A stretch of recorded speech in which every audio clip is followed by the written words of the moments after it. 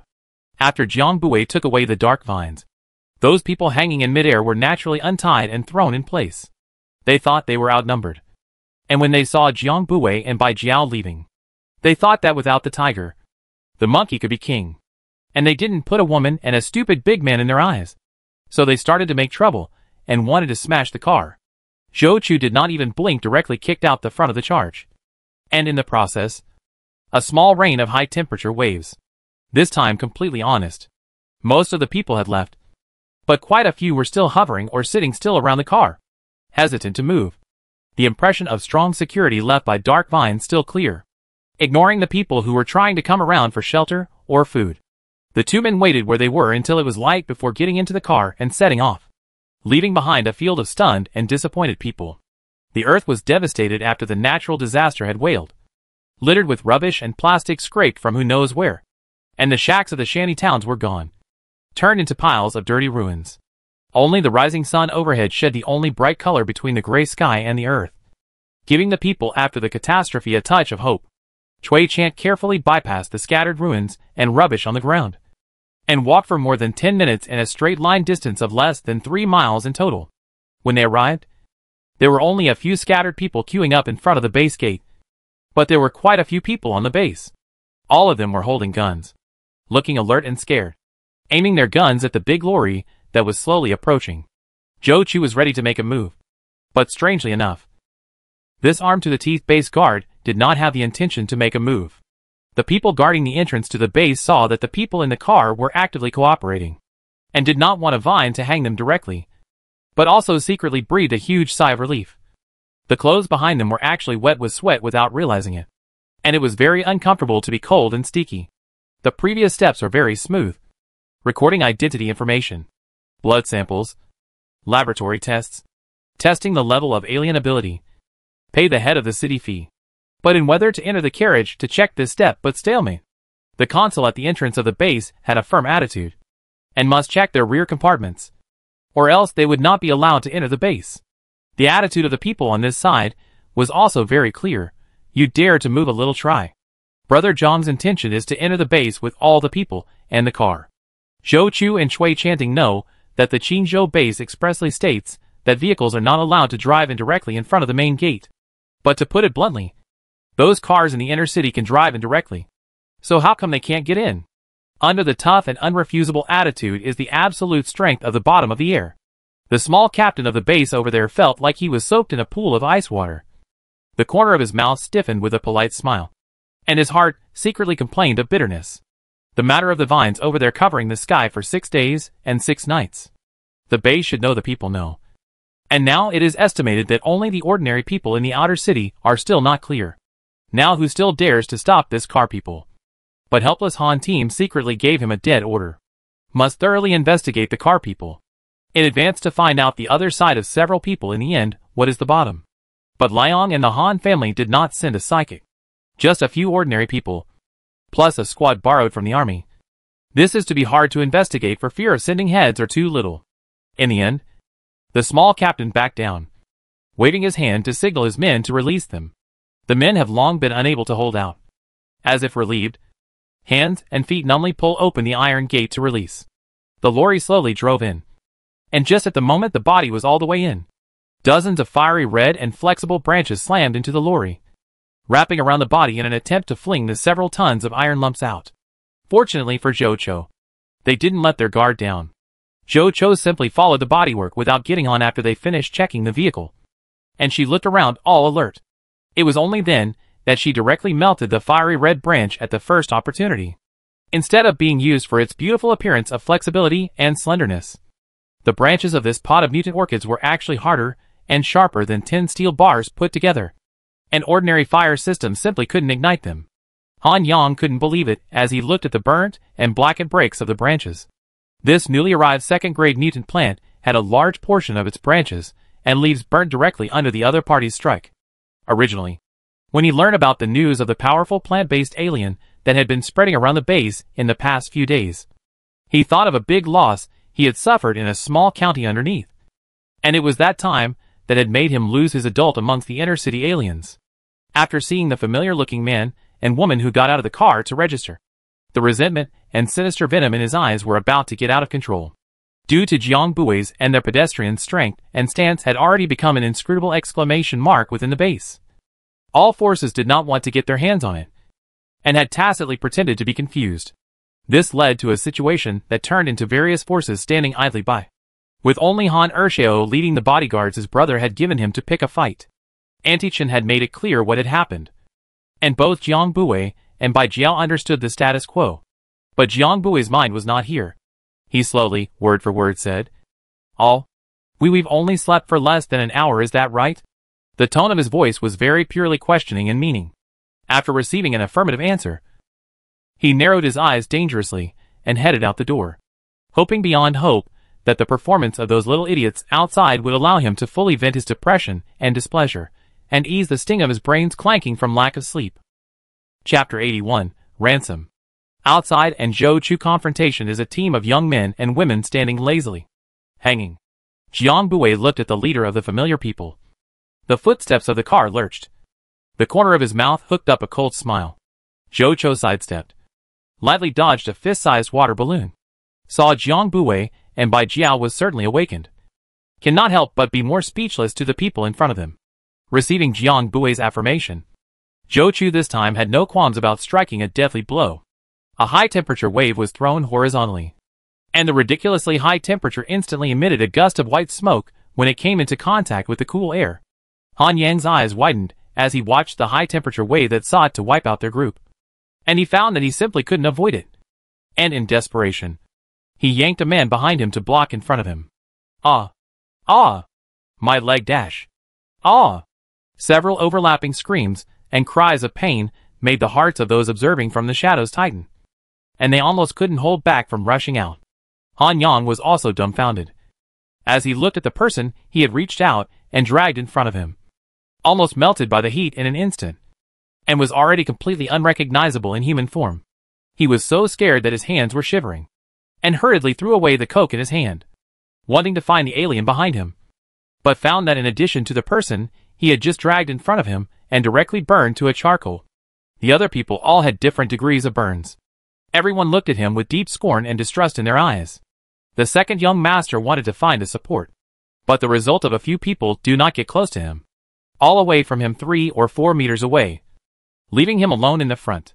Han Yang did not find a scapegoat. Looking at the scene in front of the tiger difficult to get down. The heart of the bowels are green with regret.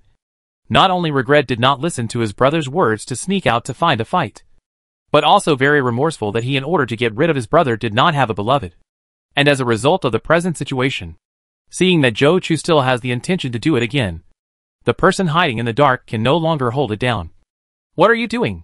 What are you guys doing? Quickly stop!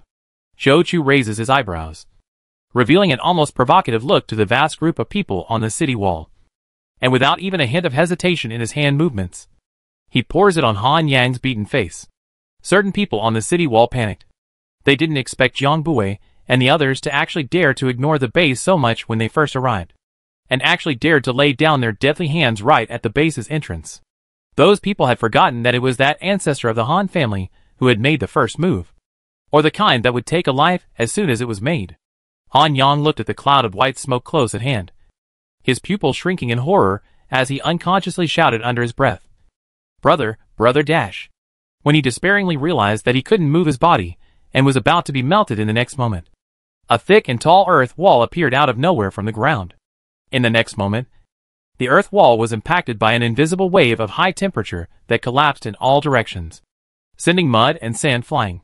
At the same time, the high temperature directly turned a large amount of sand and soil that had come into contact with it into a streak of cloudy-colored solid. The curve of Jiang Bui's mouth suddenly flattened out, and with a movement of his hand, the tomato vine swiftly brought Zhou Chu away from where he was originally standing. The moment Zhou Chu was dragged away, the clear sky suddenly struck down a thick and long blue and purple light thunder, which struck directly at Zhou Chu's original position, and the area became scorched black. Han Yang cried out in joy. "Brother! Jiang Bui coldly looked up at the city wall and locked eyes with one of the men, who was surrounded by quite a few people. He gently patted the vines between his sleeves, his eyes not averting his gaze. Bai Jiao could feel that the man on his side had truly moved to kill at this moment. He was just about to leap onto the city wall to take care of those eyesores when he was gently pressed down by Jiang Bui on his arm. Bai Jiao had a jolt and looked at him in disbelief. At the moment when Jiang Bui's eyes were filled with the slightest hint of a smile, countless thick vines erupted from his arm, ready to strike. A wave of people on the city wall looked grave and stood in a tight formation. Then incomparably badly discovered that the several hundred vines that were enough to cover the sky actually split into two groups halfway through and flung off in different directions. Yang. Seeing where the other wave of vines went, Han Qin's face turned blue and his eyes were wide with rage. Jiang Bui had no intention of letting the team's full strength be revealed now, causing the audience to lose their expectations too quickly. The second reason for keeping Bai Jiao from getting his hands dirty was that it wasn't time for him to get his hands dirty yet, and to give the team's future firepower some more exercise. Future firepower. Zhou Chu's mouth opened wide in awe. Or her Jiang brother pattern is big. Looking at the two fathers' magnificent stature, she and Cui chanting Lin Yi in the car have revealed adoring starry eyes, holding the golden lump hostage in his hand. Jiang Bui's next step seemed extraordinarily calm. Hundreds of vines divided into two sets of quantity, but cannot see any change, because for the soldiers on the city walls of the gang are black.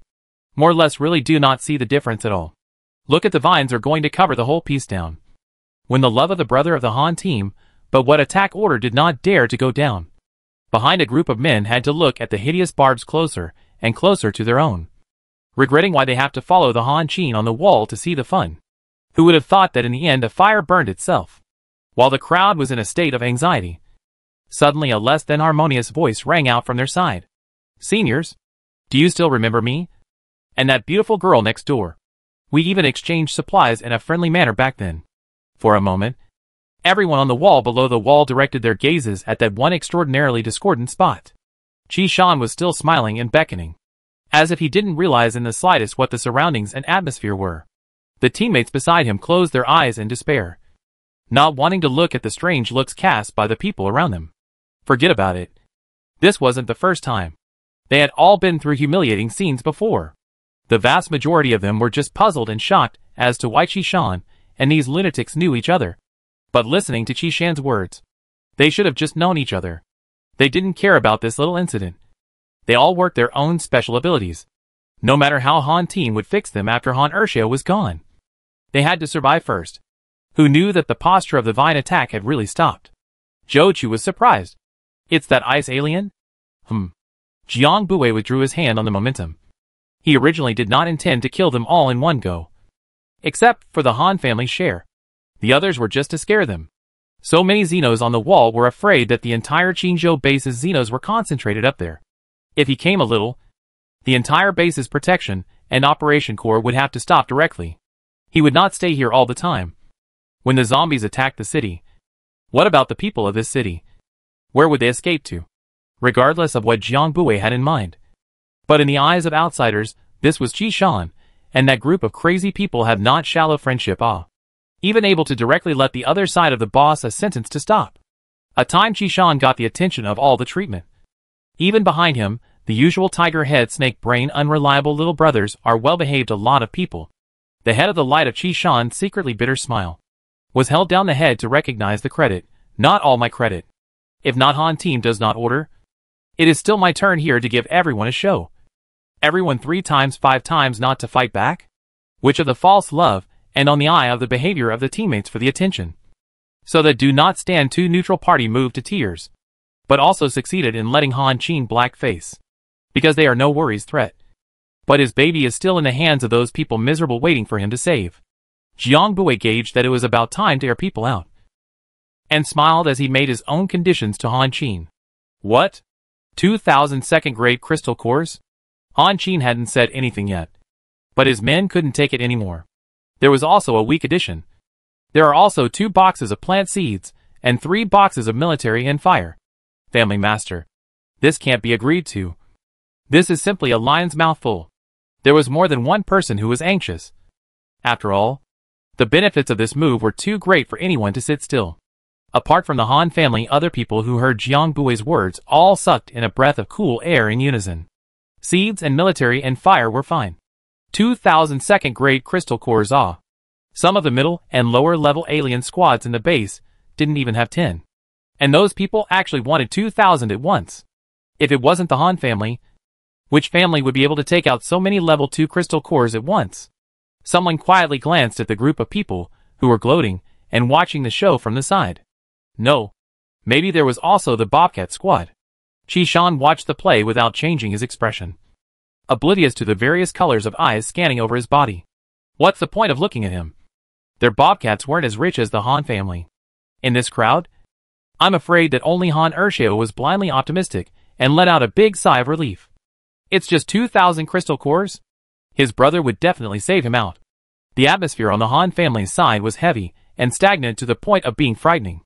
And many people were panicking in their hearts, speculating that this time around, the Han family master wouldn't want to infinitely favor that younger brother of his again. Someone couldn't help it and took the lead in stating, I don't agree. On what grounds? Why should he, Han Yang, a punk who waits for death, give away all the family's wealth that our brothers have saved from countless births and deaths? His Han Yang's life is precious. But Team Han, our brothers' lives aren't worth much. Right?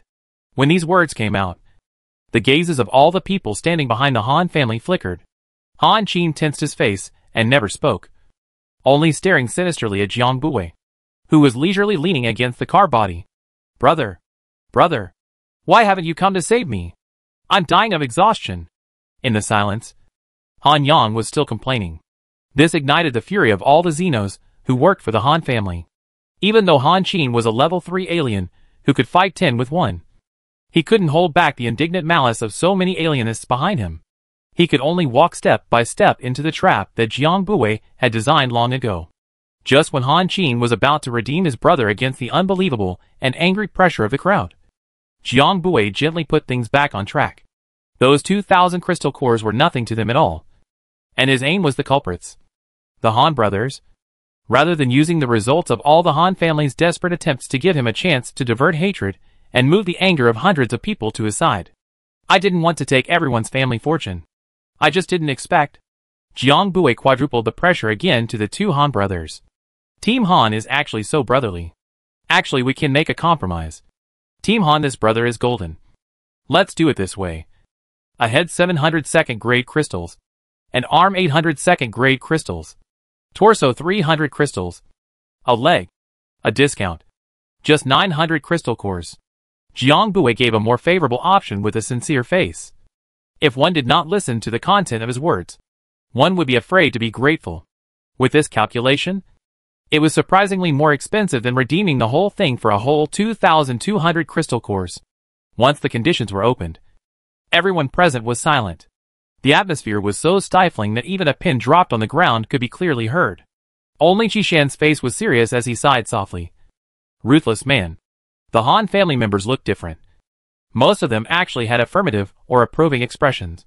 Han Qin's remaining light glimpsed it, and his heart cooled down for the most part.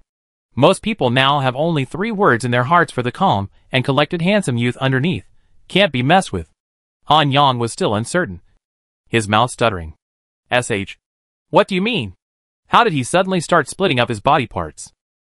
Han Qin looked at his brother's clueless appearance, his heart aching for blood, itching to kill Jiang Bui with his eyes. Suddenly, a soft voice behind him rang out. As long as the second young master is still alive is not okay. A head plus a body is only 1,000 Ah. Han Qin felt the breathing of the people behind him changed.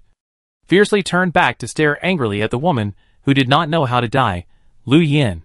How do you feel? But his words stuttered as he met the eyes of the hundreds of people behind him. In the end, Jiang Bui could only collect 1,000 second-grade crystal cores with a face full of regret. Chapter 82, Detached Villa. Wow! It's so big inside! Uncle Jiang. There's still electricity here. When Zhou Chu heard this, he immediately threw down the key in his hand. Where's the electricity? There's actually electricity in the inner city. Jiang Bui and Aunt Chen looked at each other with eyes full of helplessness and amusement. In the morning, they got 1,000 ransom money and handed over half of it. directly buying an independent villa in the inner city. In the morning, they got 1,000 ransom money and handed over half of it. Directly buying an independent villa in the inner city, showing that they don't care about that small amount of money. Chui Song and Zhou Chu still remember those people's changing faces, as if they had swallowed shit. They didn't dare to look up at that time, checking if they laughed out loud to make them look low. The reason why the people living in the inner city are called the upper class is not without reason. The houses in the inner city can only be bought and sold, not rented. However, the cheapest set of less than 60 square feet of old neighborhoods in the inner city now cost 32nd grade crystal cores. So it can be said that apart from the beginning of the end of the world in the inner city home ownership, or a strong base of foreign energy free of charge, basically no one can live in. When they first priced the house, they didn't intend to let anyone buy it. It was only used as a tool for the power holders and the aliens of the base to consolidate themselves.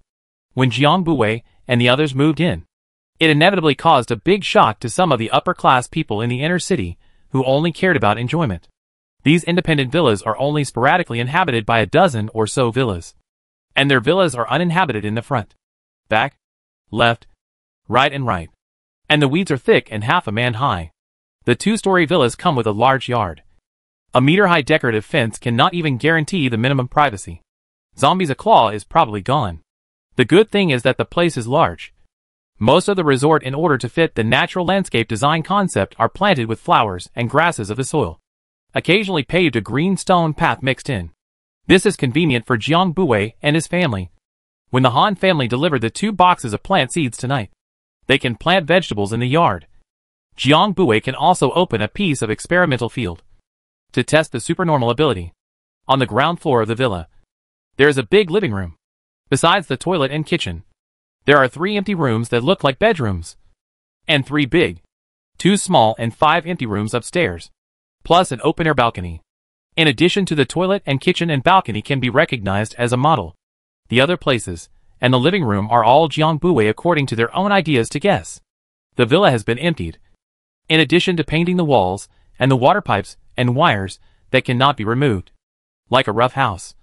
If you need furniture, you need to go to the base to spend extra crystals to buy this kind of extreme operation. Who cannot say a base black heart? The 3 people who were surprised just now were full of disappointment and returned with their heads hanging down. It's not electricity. It's just an abandoned electric switch. Originally did not expect to have electricity here. Just now there is no furniture. Afternoon first floor scrubbing once. Room all disinfection. Jiang Buwei pulled out a box of tools for disinfecting and cleaning that he had imported from the supermarket at the time, and took the lead in picking up a few new mops to go to the toilet to catch water. Bai Jiao picked up a handful of dry rags and followed closely behind. This was the first time that everyone didn't feel the least bit tired from cleaning. And on the contrary, their excitement grew. And the more they worked, the more energetic they became. They would probably be staying here for the next month or 2. In other words, this was their temporary home. So how could they not clean and arrange it with care? After the 6 people finished scrubbing the interior of the villa, it was time to put in the furniture. Fortunately, Jiang Buwei's space was large enough, and he was too lazy to deal with the unused furniture left over from his previous place. So he threw it all in the corner of the space and piled it up. The living room is large and empty. People say words have echo kind of. Space in a total of 3 sets of sofa group. Black leather, beige fabric, indigo patchwork. He's simply all out. A dozen large sofas instantly appeared on one side of the living room, followed by a round dining table and 6 chairs on the other side. Sofas? Which set do you want? Jiang Buwei raised his eyebrows. Zhou Chu, along with Lin Yi, didn't even have time to consider, saying in unison, all of them. The remaining few people lost their smiles and were fine with it. The living room is even bigger. Putting a dozen big sofas at once is also crowded. And it's not a matter of squeezing or not squeezing. It's really not that necessary. A few people pick and choose, set up a set of mixed colors with the sofa, and took out in the suburbs of the set of white coffee table to add in the middle. All work.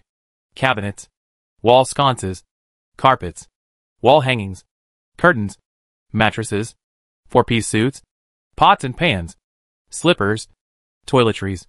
In the eyes of Lin Yi, who looked at Jiang Buwei like Dolomite's treasure box, the 2-story villa was so warmly decorated by everyone together. and Chen was busy in the kitchen. Jiang Bui couldn't stand by Jiao's eyes that were so dark they looked like they were trying to swallow a person and watching from the sidelines, and quickly looked for an opportunity to send him to the kitchen to give Aunt Chen a hand. The crowd was just about to eat when the people from the Han family's side, who were delivering the seeds and the guys came. The few people who delivered the things saw that Jiang Bui had no intention of inviting them in at all, and their expressions snapped. When had they ever suffered this kind of aggravation? But this morning's incident had long been rumored in the inner and outer cities. Even the Han family's golden lump had been sharpened alive into a human stick, and the Han family's master didn't dare to have an opinion. So who would dare to make a fuss in front of this group of people now? Jiang Bui returned to the living room with 5 large boxes. He did not move the 3 boxes of things, but first checked the seeds, and was quite satisfied. The number is quite a lot, and there are dozens of varieties. Tomorrow you can first open a field to try. 8 rooms, 1 for each of the 6 people, leaving 2 for the animals. For security reasons, when they assigned the rooms, they sandwiched Aunt Chen and Lin Yi's room in the middle, and arranged a few of the most vigilant little bodyguards in the rooms next to them. Fortunately, Aunt Chen and Lin Yi were not afraid of these unfriendly-looking reptiles. The 3 rooms on the ground floor are Little Flower, Daxiong and Little Grass, 3 large animals that have difficulty climbing up and down the stairs to live in the first room. In the middle is Annie Chen, who is old and sometimes has trouble with her legs and feet. And on the other side are Jiang Bui and Bai Jiao. On the first floor, Blackie, Eagle and Yellow live in the room. Lin Yi's room, Zhou Chu's room, Chui Chanting's room, and a vacant room. Jiang Bui calmly looked at Bai Jiao, who had been working in the courtyard in silence, and spoke calmly. Are you not liking the first floor? We can switch. Seeing Bai Jiao look like he was concentrating on weeding, like he hadn't heard him, he asked again. Then it's just that you like sleeping on the sofa. This time the man straightened up and looked straight at Jiang Bui with both eyes. He felt that if he didn't make his attitude clear this time, Jiang Bui would be able to directly arrange himself to sleep in the living room. Jiang Bui met his line of sight and felt his head start to hurt. Did not seize on this topic to say anything. The big deal is to give him a bigger comfortable sofa. A family of old and young together did not spend a few hours on the yard was cleaned up, in addition to a flagstone road connecting the villa gate and the yard door. Looking at a piece of yellow land to be sown. But planting seeds alone is not enough. Fertilizer and a variety of tools they do not have. Just after dinner to go out to do business. By the way, to go to the outside of the city market to buy some tools and fertilizer insecticide. Before leaving home, Jiang Bui put the tomato vines on the weak fence. Let it replace the dark vines to watch over the house. And put the moss that has been subdued into a dark corner of the fence where no light can be seen, allowing it to expand rapidly. And the entire villa surrounded by a shallow circle of greenery. Once out of the inner city, the 6 people split into 2. The other 4 intend to go to the marketplace first. Jiang Bui and Bai Jiao went to the mission hall indicated in the base manual. Regardless of the size of the base, all bases established in the post-apocalyptic world have a facility to issue or receive missions. The task hall of the Jingzhou city base was divided into left and right sides, with basic labor selling tasks on the left and reward lists on the right. Most of the jobs on the left were building base infrastructure or fences, with the occasional vegetable shed or farm job mixed in. These jobs were for people who had the ability to act but didn't want to go out and risk their lives to kill zombies. And most of them were taken by ordinary people who didn't have psychic abilities. The tasks that were listed on the bounty list were the ones that the hunter squad would take on, and were also their source of daily expenses. The number of aberrants is scarce. There will be an appearance of the sun, and a few other aberrant squad will be scavenging the rest of the people and then down. Divided to the end of even the most ribbed aberrations will have hunter squads to grab. Will not do the dirty work of those earning less money. So now the base of the most common combination of hunter teams is 3 or 2, to support the scene of the alien recruited a few strong adult men. There are some teams also special before departure, with a few good posture of the woman. Chapter 83, Sky Price Mission. They are now going to the bounty list instead. Jiang Bui found the woman sitting under the reward blackboard, who was wiping the chalk shavings from her hands, asking, "Hello. May I ask if this is where the quests are issued?" The woman raised her head and glanced at the 2 of them. "Yes. No matter what the ordinary mission is, you have to pay a deposit of 10 level 1 crystals. And then depending on the difficulty of the mission, You have to pay half of the reward amount, and then it's done. The deposit for a difficult mission requires 100 crystals. And the same as a normal mission. Half of the reward is given according to the difficulty of the mission. She bowed her head and finished her speech. And finally added, if the mission is completed and the bounty is paid in full, the deposit will be refunded to you. But if you don't pay all the bounty you wrote, neither the deposit nor the half of the bounty will be refunded. Failure. Except for the handling fee, all refunded. The list is there if you want to hang it. After saying that, the woman did not pay much attention to the two. Jiang Buwei did not have any difference. Picking up a pen and carefully filling out the slip, and then handing it over to the woman along with the crystal cores. The woman's tone was impatient. Hang 10 coins on the blackboard for a month. And hang them for 2 months in order. Her voice stopped, staring incredulously at the crystal cores on the counter. There were at least several hundred of them. And their size was actually the same as the level 2 crystal cores that those powerful hunter squads collected as bounties. Hundreds of level 2 cores? Suddenly realizing something, her face changed drastically. She instantly got up and changed into an attentive and terrified face, and said to the two of them, Lord Alien, it's me who has no discernment. May I know when your bounty needs to be hung up? Jiang Buwei still had the same fourfold expression. His 2 white and powerful fingers tapping the sheet on the counter, signaling to look at the watch. Okay. You wait a moment. We'll record it for you right away. The woman's eyes flashed with chagrin and hurriedly took the sheet. Seeing the details of the mission above, she couldn't help but suck in a breath of cold air. It was actually grade 2 crystal cores. And they were 500 of them? This makes her a little envious of the target of the mission. In the end, what can make the two people so exhausting to find the financial resources? Just turn in the location of the location is worth 500 crystal nuclei. After Jiang Buwei and Bai Jiao left, the woman patted the end of the chalk on her hand and was about to sit down before the colleague next to her dared to come over and speak. Oh my god. This is the first time I've seen so many second-grade crystal cores. The woman gave him a blank look without a good mood. Of course you haven't seen it. How many people can there be in the base who have seen it? I'd say these two are the ones who made a big commotion yesterday morning. I don't know who is so lucky to be found in such a way. The tone of fear, but also some sour and envious. Colleague bristled. It's a relative. Behind him came a cold and mocking voice. Generally only life and death feuds are so looking for method. The two turned back in a panic and saw the person in charge of the mission hall staring at the two of them with a leathery smile on his face, his mouth getting meaner and meaner. What are you looking at? Are you addicted to gossiping? Why don't you get to work? Jiang Buwei came out and met with Bai Bai. Jiang Buwei came out and headed towards the market with Bai Jiao. The bazaar was located in the outer city near the inner city wall. A large dirt open space.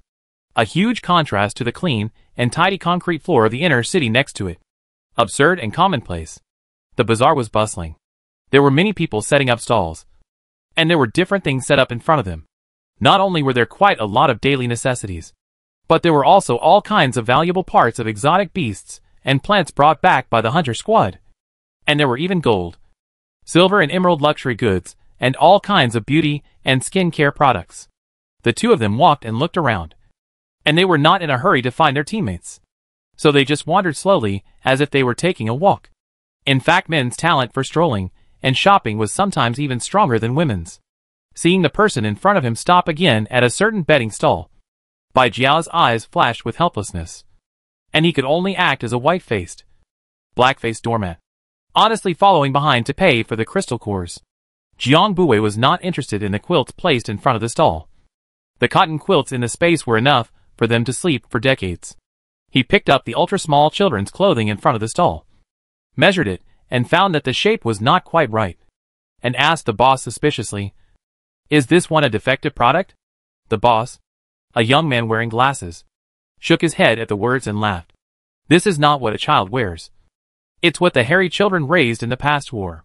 Jiang Buwei silently put down the cat clothes in his hand, and casually took a few ties of still clean and tidy rags next to him. "How much are these?" Youth did not think that these things are really someone to buy.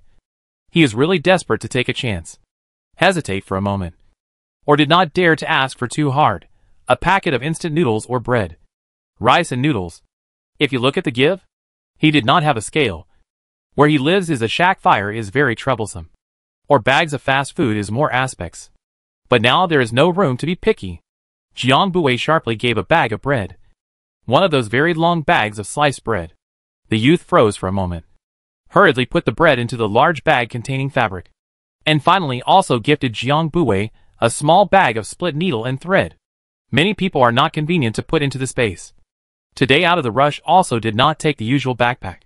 Jiang Bui will be a few piles of bundles of broken fabrics thrown in the arms of the white Jiao. Continue to shop.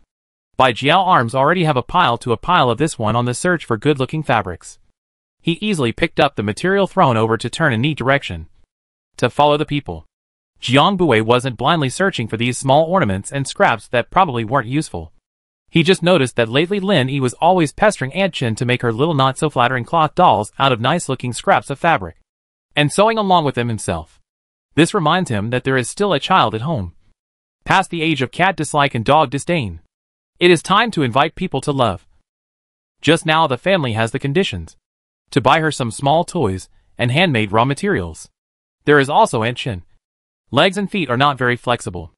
Unlike them can go in and out freely. Leisure time to do some small clothes dolls can also be a pastime. After half a round of shopping, he finally remembered that he still had a few teammates. And after paying the bill, he threw Bai Jiao a half person tall rattan basket. Put all the stuff in it. The degree of strength of the 4th level alien's ability in all aspects was far more astonishing than he had shown. Earlier there was no can to go looking for it. Now he was sure of the location of a few people with just a little activity of his alien energy. It wasn't far from them. Less than 10 meters past a corner. The two people's height was elongated. Their faces were each elegant. Their clothes were clean and tidy, standing out in the crowded and cluttered bazaar. The onlooker was not an ordinary person at first glance. Two unfamiliar and so out of the ordinary faces. A powerful aura. Occasionally inadvertently crossed the line of sight to make a lot of people staring at the tightening of the breath. Heart trembling. The occasional frowns were like yesterday all over again, causing them to break into a cold sweat for the vendors. There he was again. There he was again. That tall one was frowning again. Eyeliner subconsciously lowered the sound of his breathing.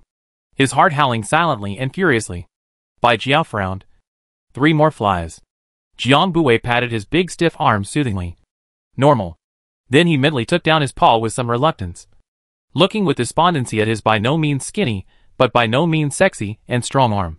Falling into deep envy. A few people converge when Zhou Chu they are gathered in front of a not-so-big stall muttering something. See Jiang Bui their eyes light up when they look for them over. Even wave their hands to indicate. Closer to see. The length of less than a meter of plastic bags laying a number of different forms of seeds. The shopkeeper thought they wanted to buy. Constantly and enthusiastically introduced these seemingly ordinary, but also ordinary seeds. Jiang Bui swept a few eyes to see not specific varieties. In the end, he is only halfway in plants. Far from his job reptile breeder do well. A few people see Jiang Weiwei also cannot see the species simply waved his hand all the package. They did not take Jiang Weiwei give food payment, but casually set a level 1 crystal core checkout. The shopkeeper was shocked and delighted. And after hastily accepting it, he directly swept the seeds into a plastic bag and handed it to Cui Chant, and left in a hurry, fearing that the few wrongdoers would react to him and ask for the crystal core back. Cui Chant, who paid the bill, did not care, even if it was almost 10 times the difference in price. To him, a level 1 crystal core was already something he could just pinch with his hands, and it wasn't that important. Instead, it was the food that Jiang gave him that they couldn't freely give to others. He always remembered that he and his mother could up today all rely on Jiang Bui. Otherwise they could not go today. Also could not live like this. A few minutes after the meeting, they finished the whole bazaar and planned to go back home. However, at the nearest intersection from the market to the inner city, several people were blocked by a circle of people in front of them, making it difficult for them to move forward. They didn't even need to deliberately ask to get a glimpse from the flames rushing into the sky not far ahead. 3 Xenos and an ordinary person got into a conflict. The others didn't need Cui Chant's deliberate answer. So naturally, they said it to Chen Fang and Lin Yi. They had planned to take a different road to detour out of here. But it turned out that there were more and more people around them, all trying to get away from the fuming shifter adults and frantically pushing their way out. Good grief. Jiang Bui and the others just happened to be standing in the geographic location that received the most impact. Jiang Bui's complexion was slightly sunken. The people beside him were already breathing uncontrollably heavier due to the excessive unfamiliar aura surrounding them at once. And all of them had the chilling sensation of being stared at by a large beast when they stayed beside him. What's more, even if they were thick-skinned, they were still carrying an old man and a young woman.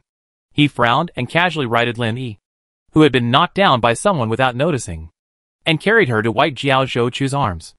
Zhou-Chu's arm strength of a third-level alien was more than enough to carry a modest child. Jiang Bui told Cui Chant to take care of Aunt Shen, tugged the White Jiao, who was already in some irritable mood, against the flow of people, and forcibly walked to the source of the accident to try to pinch it off by force. Still fucking hiding. Quickly hand over today's money. His voice was heard before he saw him. Old Zhang. What's the point of being polite with him? Fight again if you don't give it. Did you see that? This is what happens when you corrupt our money. The companion picked his triangular eyes and scanned the surrounding circle of onlookers who were frantically retreating backwards, as if he was making an example of the law, his voice resounding and sinister. On the other hand, the man who had been buried in fire and earth by the three psychics was curled up, as if he was holding something and never said a word, just suffering this ordeal in silence.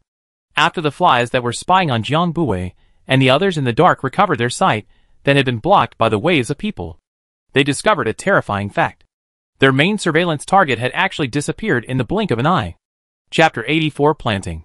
One part of the group went to report the sudden appearance of their respective bosses, while the remaining part stayed in place to continue to nervously observe and search for the two people who had disappeared in the blink of an eye. The two who had disappeared sensed that the flies were partially missing, but they didn't have the time to bother with them right now. They had already pushed their way through the crowd to the front, and those who passed them only felt a sudden irresistible yet soft force around them, and unconsciously followed it to another place. Ferocious kicking and screaming and cursing continues, but the person being beaten has never made a sound. Only occasionally cannot help but let out a few muffled grunts. This time Jiang Bui is really some curiosity. Cannot be a mute? The fire system alien again viciously kicked the man, really angry, is planning to put a fire directly burned to death. Curled up on the ground, the man felt the familiar burning sensation on his back. Closed his eyes. His arms holding the things in his arms increased rather than decreased. The light of the fire was already reflected in the eyes of the people around them, illuminating the anger and fear they were holding back. But the next tragedy didn't happen as planned. The fire alien with the size of a football coalescing in his hand suddenly popped up to a position one body above the surrounding people, his face shocked and terrified as he looked at his waist, shouting for mercy. Han! Han Xiao! Han Young Mercy Ah! The change of events? The four people in disbelief look closely, only to find that his waist is being tied by a hideous thick vine, forcibly hanging in midair. The man in the air is still constantly stomping his legs and begging for mercy. Looking at the bottom of the different looks cannot help but become more and more annoyed and resentful. In the heart of the plan to wait for the second young man of Han this time to tease him enough will make these civilians to pay the price. His companions were also stunned by this. Their vision is normal, and not hanging in midair panic. Naturally can see that the other end of the vine is clearly not Han Ershio. Take a good fucking look. Detsi. What the heck is Han Ershio? You're begging for fucking mercy over there. The companion loudly told Detsi, who was hanging in midair. But the other Earth System person looked at Jiang Bui and Bai Jiao. Always felt that something was wrong. His heart was strangely unsettled, and hesitated for a moment without opening his mouth to provoke. Dazi suddenly stopped his mouth along the waist of the vine to see a strange Qin Jun young man. On that person seemingly smiling eyes strangely quiet for a second, and then the whole person tottering burned up. The whole person. Heart, face, waist. A time after being teased, shame, anger and other emotions have been turned into devouring eyes and hands of unrelenting fire. Detzi's face has raised a triumphant smile. He was just scared by the vines, did not dare to return. And now is not Han Ershio. A wooden attribute of a nobody can still fool in front of him? Unfortunately, the expected fire vine break scene did not appear. The fireball that was the size of a basketball smashed ferociously on the dark and hideous vines, with a raging momentum, an unstoppable momentum. But as the flames gradually subsided, the sense of falling that should come from Detzi did not feel the slightest. He could not help but be a little surprised. A few seconds later, like finally burning cannot be, the imposing fireball completely extinguished. The vines, on the other hand, were still in their previous dark and hideous complete form. The Earth-type aberrant, who had been watching from the sidelines, looked at this perverted and strong vine, and then looked at the two men who looked like scourges, and whose faces did not change in the slightest from beginning to end, and was shocked. It can't be that coincidental. Yesterday morning that thing had just happened, and today it was them? But Han Shao's men clearly said that one looked like a foreigner, and the other was a sissy. The Earth-type psychic despairingly sighed in despair at the bad luck of the current year, and then on the spur of the moment said sorry to his two partners in his heart, pretending to be a passerby as if nothing had happened, intending to quietly sneak away while no one noticed him. Little rat, what's the hurry to go back? Jiang Bui sounded like he was chatting about what to eat back home, and his words pinned the man in place. The Earth-type alien turned around with a stiff expression, facing the questioning eyes of his teammates and the kind eyes of the perverted big brother. No one dared to look at them. His eyes averted. And nothing. Just looking back. Looking. Solely Jiang Bui didn't have the heart to go deeper, and threw the three of them aside in a bundle of sharpness directly. He pulled Bai Jiao to stand in an open place away from the crowd, waiting for Zhou Chu and the four of them to come over, without an unfamiliar aura surrounding him. Bai Jiao's mood and aura really relaxed quite a bit. The people who ran to inform the boss were very fast, but by the time they came back the targets had all gone home. And even if the people who were watching told the original story, and all saw the strange man who was being held high in the air, it still couldn't dispel the uneasiness in their hearts that they had suddenly lost the sense of control of things. The 2 boxes of plant seeds sent by the Han family, as well as the seeds bought at the market today, were piled up by Jiang Bui on the first floor's large rib balcony. Plant seeds were not such a precious thing here, as few people at the base could grow them. The land in the post-apocalyptic world also underwent a silent lesion, which was clearly more dangerous than the harm and changes to people or plants and animals that came from the lesion, delivering a fatal blow to the fragile human race to take a bite out of it. Most of the base's existing cultivation were special methods employed by scientists and agricultural research or practitioners, either using soilless cultivation or aquatic plants cultivated in clean water sources generated by water-based psychics, or plant-based psychics constantly releasing psychic energy to spawn seeds. The disadvantage was that it was costly and difficult to reach mass production for a large base of more than 100,000 people with the intention of supplying them. Since the water system could release clean water, it wasn't that they hadn't thought of utilizing Earth system adepts. Unfortunately, the sample showed that Earth system adepts weren't able to produce soil out of thin air. They could only draw from diseased land. And the reason why water-type aberrants could draw from it might be the existence of uncontaminated water molecules around them. The conversion of water in nature was a cyclical process. It might be purifying and diluting at all times, sinking the virus into the land, so that the virus content in the released water would be negligible. Even negligible. But some days ago, the capital base has already rumored that they have found a way to restore the land. Just that there are too many people in front of them who want to learn the lessons. And the queue for a small and medium-sized base in Jingzhou City base will have to be lined up until next year, because there is no shortage. So the Han family, that 2 big boxes give extraordinarily generous. Surprisingly, there is actually a handwritten note sticker on the top of each one. The Han family still has capable people, but unfortunately the roots are bad. And then careful and considerate how. A total of 37 kinds of seeds, in addition to cabbage, radish, tomato, leek, aubergine, cucumber and other common vegetables.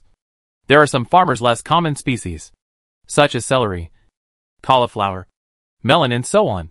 But it is worth speculating that there is no one can be satiated crops. Potatoes, soybeans, groundnuts, corn. As a matter of fact, this kind of root or common coarse grains is the most common good to find. The most easy to cultivate things. Either the Han family's small mind, or really have special circumstances. But both, or the former, is more factual. As for those seeds bought at the market in various plastic bags, just look at the shape and appearance is not to see the variety. Jiang Bui had to release his supernatural energy to sense one by one. There are about kind of seeds here, but exactly what kind he can't do anything about it. Roughly divided the seeds in the plastic bag into small handfuls. Pause for a moment, or pile a handful of them into the small bag of cabbage in the box. These 2 sets have transmitted back the most similar alien energy fluctuation. Let's just count it as 1. The seeds were there, and the ground was ready. But he didn't know how to plant them. 30 to 40 kinds of plants, each living environment is different. He was born again before the end of the world has not awakened the plant system's supernatural ability at planting vegetables, and what not even the idea of this. The method of information and agricultural tools naturally did not go to special collection. Originally also pinned their hopes on the bazaar. But they went back and forth. Two sets of people looked all over only to buy a children's beach shovel. Or plastic. Fortunately, Anqing grew up in the countryside. And when she didn't go to the city in earlier years, she was also a good hand at growing crops and seasonal vegetables in the fields. She shook her head and didn't pick up the small, pathetic plastic spatula, but instead carried a stainless steel spatula that had been used for quite a long time in the kitchen. The grease stains on it had been too long to be washed clean. And they had plenty of spatulas, so they were just going to save some detergent and throw it away, which was exactly what Auntie Chen had done with it. Bai Jiao watched Auntie Chen give them a few serious demonstrations of actions and methods. Quietly tugged on the sleeve of the side of the youth, listening carefully. Whispered, "I remember in the yard before we planted vegetables. There were still shovels and hoes back then. And even water sprayers." The youth sniffed with a strange look, looked at the sky and the ground, just didn't turn around, and returned an even softer voice. "No matter. You remembered wrong. Where did we get the farming tools? Aren't they all hand-plowed by me?" Shovel by his last finishing space, when he took out to look at the time, accidentally broke. Oh, that pole early splintered. He threw those two to the plastic bucket, was crushed by the gasoline barrel. Bai Jiao looked at Jiang Bui's expression, and sensibly did not open his mouth to ask again. The two tacitly turned in Aunt Chen's direction, no longer opening their mouths to bring up the matter. The few people discussed the matter for a small half day with a lot of words, and finally formulated the current stage of the farmland policy. Plant more of what feeds well, and less of what does not. In the front yard, the open space will be planted with climbing vines and other non-viable plants, such as cucumbers, beans, pumpkins, oatmeal, tomatoes, aubergines, lettuce, cauliflower, carrots, celery, peppers, melons, watermelons, backyard planting well-fed, cabbage, radish, onion and garlic, leek. The blind box of seeds in the plastic bag was evenly spread in the front yard in an empty space, waiting to come out, whether it is wheats, flowers, or vegetable seeds they do not have. Potatoes and groundnuts they had on their own. But due to Jiang Bui's overly excellent level of spatial preservation, not a single sprout grew. So they had to take them out and put them away for a day or two before cutting them up and burying them. With everyone's sanity, all the seeds were only half planted. Without fertilizer, Jiang Bui was like a radish growing in the ground every day, unable to move his pit. But the animals had already passed most of a month since the last time they hunted and fed, and needed to leave the base to vent their supernatural powers to exercise and work out, and in the process, improve their meals. Except for the two turtles. All the other critters, like the duck, mutated giant duck. The meat was tender and melted in a sip. It was very digestible in the stomach pouch and didn't need to swallow rocks. The downside was that it was also digested quickly and didn't hold up to hunger. All they usually look for some other alien beasts or mutated small animals to replenish their stomachs, in order to avoid the crowded and scarce situation of the base as much as possible. This time it is inevitable that they will have to go farther, and it will take 3 or 4 days to go back and forth. But the vegetables in the ground are at a critical moment. Jiang Bui cannot leave. Bai Jiao broke the garlic when he saw Jiang Bui stumbling and looking at him with certainty. Well, he goes. Chapter 85, Breaking Medusa. After handing over the arduous task of sneaking animals to Bai Jiao, Jiang Bui's heart felt a rare sense of emptiness, like a new parent dropping off their child at kindergarten for the first time. At once relieved and lost, nervous and relieved. The first day the child left, he was relaxed. The second day of the child's departure, still very relaxed. On the third day of the child's departure, the light, he was somewhat relaxed. In his mind, he repeatedly thought of countless kinds of a big baby, with a few small baby in the outside was found after hiding, or did not escape the clutches of the zombies or hunter squad. Jiang Bui looked at this yard of vegetables and fruits, sighed, looked at the sky, hastily packed up the small zipper, gloves and small yellow into the villa. First put the small yellow to the first floor of its own room.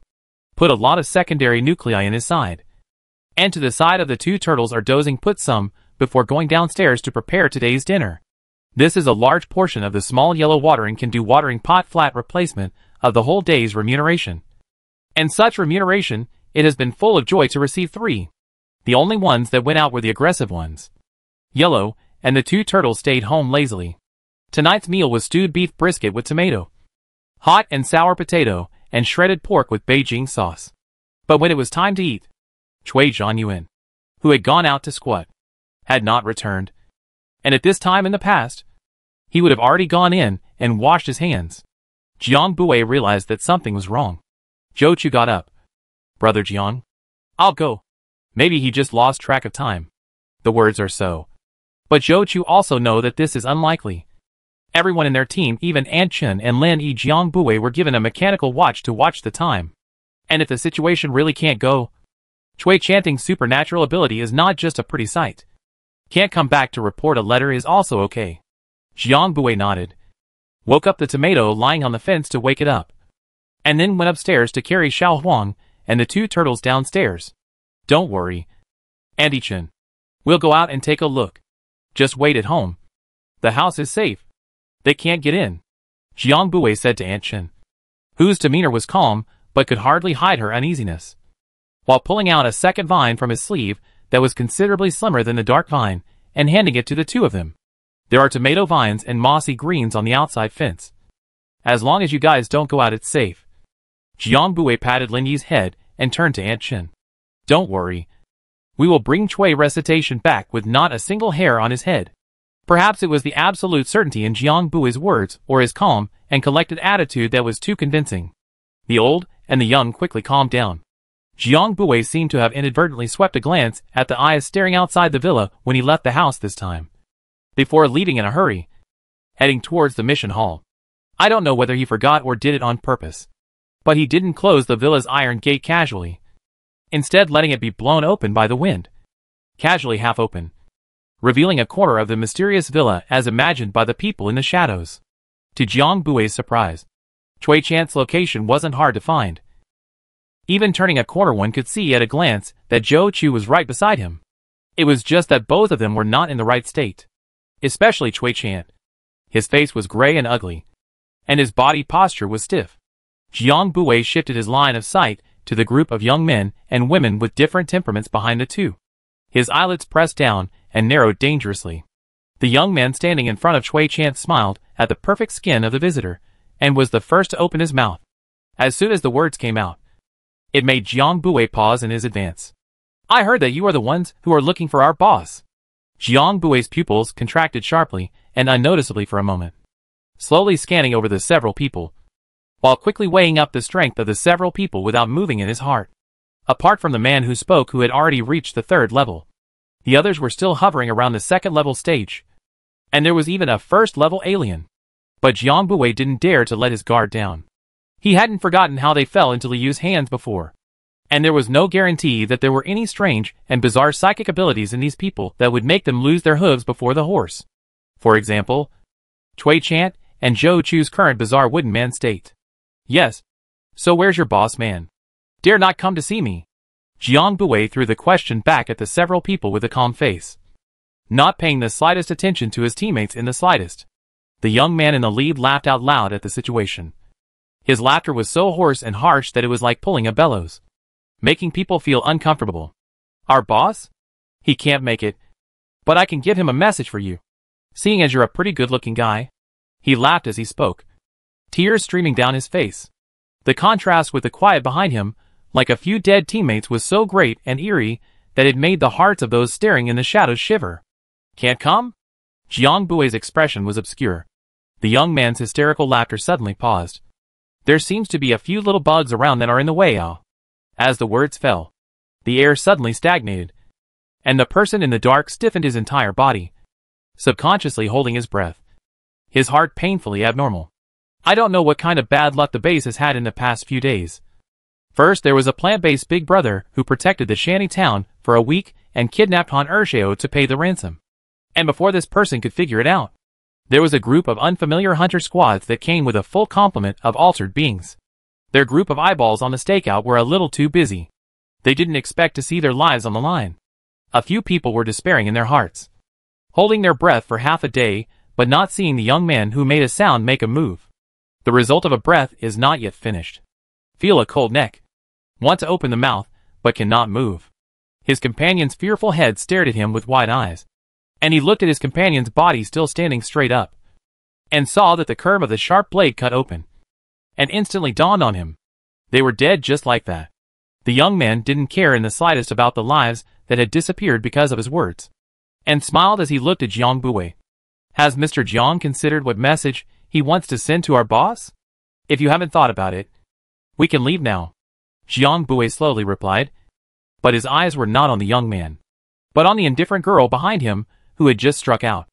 Make a condition. Leave the person intact before leaving. This time not only the young man laughed out loud. Those young men and women behind him, who were full of indifference, also laughed out loud. The young man laughed so hard that he couldn't breathe. Conditions? Stay in one piece? Baby, you really know how to joke. Facing a group of people snickering, Jiang Bui did not even move a single eyebrow filament. But in his heart, he was actually diaphragmatized by the young man's words for quite a while. Either the two of them stay intact, or you all stay. The latter stay didn't specify in what state they were to be allowed to stay. Once the several people heard this naked threat of dying together, they stopped laughing one after another and looked grimly at Jiang Bui, who was alone. Jiang Bui was not the least bit anxious under the pressure of this heavy sight. He was so sure because he believed that his teammates weren't freeloaders. Cui Chan's powers were at a disadvantage and his rank was suppressed. But Zhou Chu's powers and rank weren't just for show. The strongest combatants among them were probably the little girl who flung the machete and an older man with glasses, as well as the young man who was a bit crazy. Zhou Chu wouldn't have been so easily controlled by the younger man of the same rank so easily. At least not as stiff as the Cui Chanting who had been controlled for a much longer period of time. The young man was a little impatient, seeing Jiang Bui just talking and not moving. His originally yellow eyes suddenly petrified into a grayish-white secretive stare at Jiang Bui. What is this? Medusa's eyes? Jiang Bui's muscles and blood creeped out the moment the man's eerie eyes looked at him. And a long-lost sense of crisis spread throughout his body. At this time, he did not know whether he should be glad that the special class of special ability especially relies on the strength of the level of special ability. A slightly higher level of strength will be a big difference, thus forming a crushing frame. The young man's eyes were only gray for a few seconds before they returned to their original state. His petrified eyes couldn't see colors. Only black, white and gray. He was wary of someone with a heart among his teammates behind him, and didn't dare to use it for too long. Just as he withdrew his powers, and was already preparing to turn around and walk away in disinterest, what he saw was Jiang Bui's eyes, and his entire body, that were not affected in the slightest.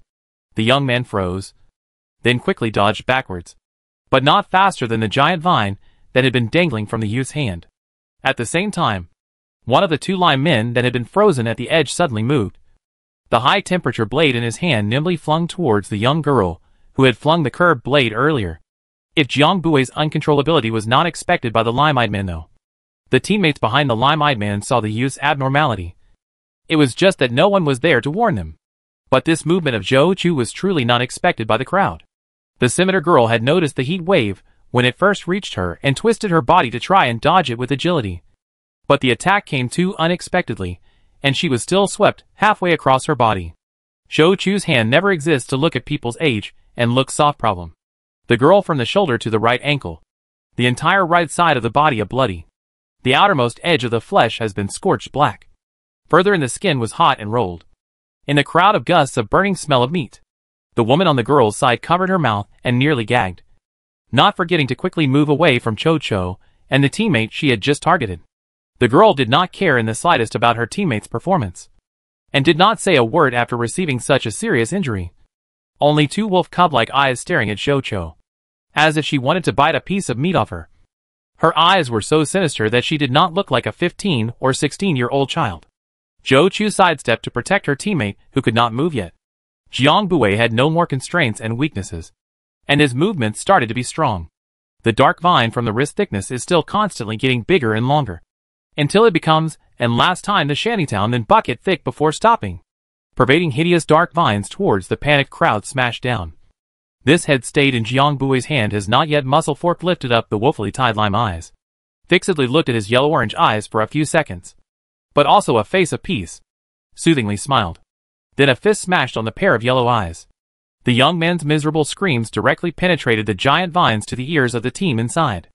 Jiang Buwei threw down the lime eyes whose body was still twitching in unconscious pain, and took out a few alcohol wipes from space to wipe that hand repeatedly, not stopping until the white and slender 10 fingers were rubbed red, and there was no more sticky and disgusting red and white stuff. Looking towards the two teammates that the vines were blocking out. Is it lifted? Chui Chan, who has already recovered, moves his stiff joints a few times and looks at his two teammates, who were dragged down by him with some shame. Brother Jiang? Sister Zhou? I. Zhou Chu, a gesture of rejection blocked in front of his eyes, and in the process slapped the back of Chui Chan's neck. Not the head, or because the stupid big man grew too big for him to reach. Without good humor, he said, "Get over it. Say that to both of us. Don't be a pussy and feel sorry for yourself." Jiang Buwei lost his smile at the interaction between the two, lifting up the blind man, who was secretly making small movements at his feet, and tying him up with vines straight away.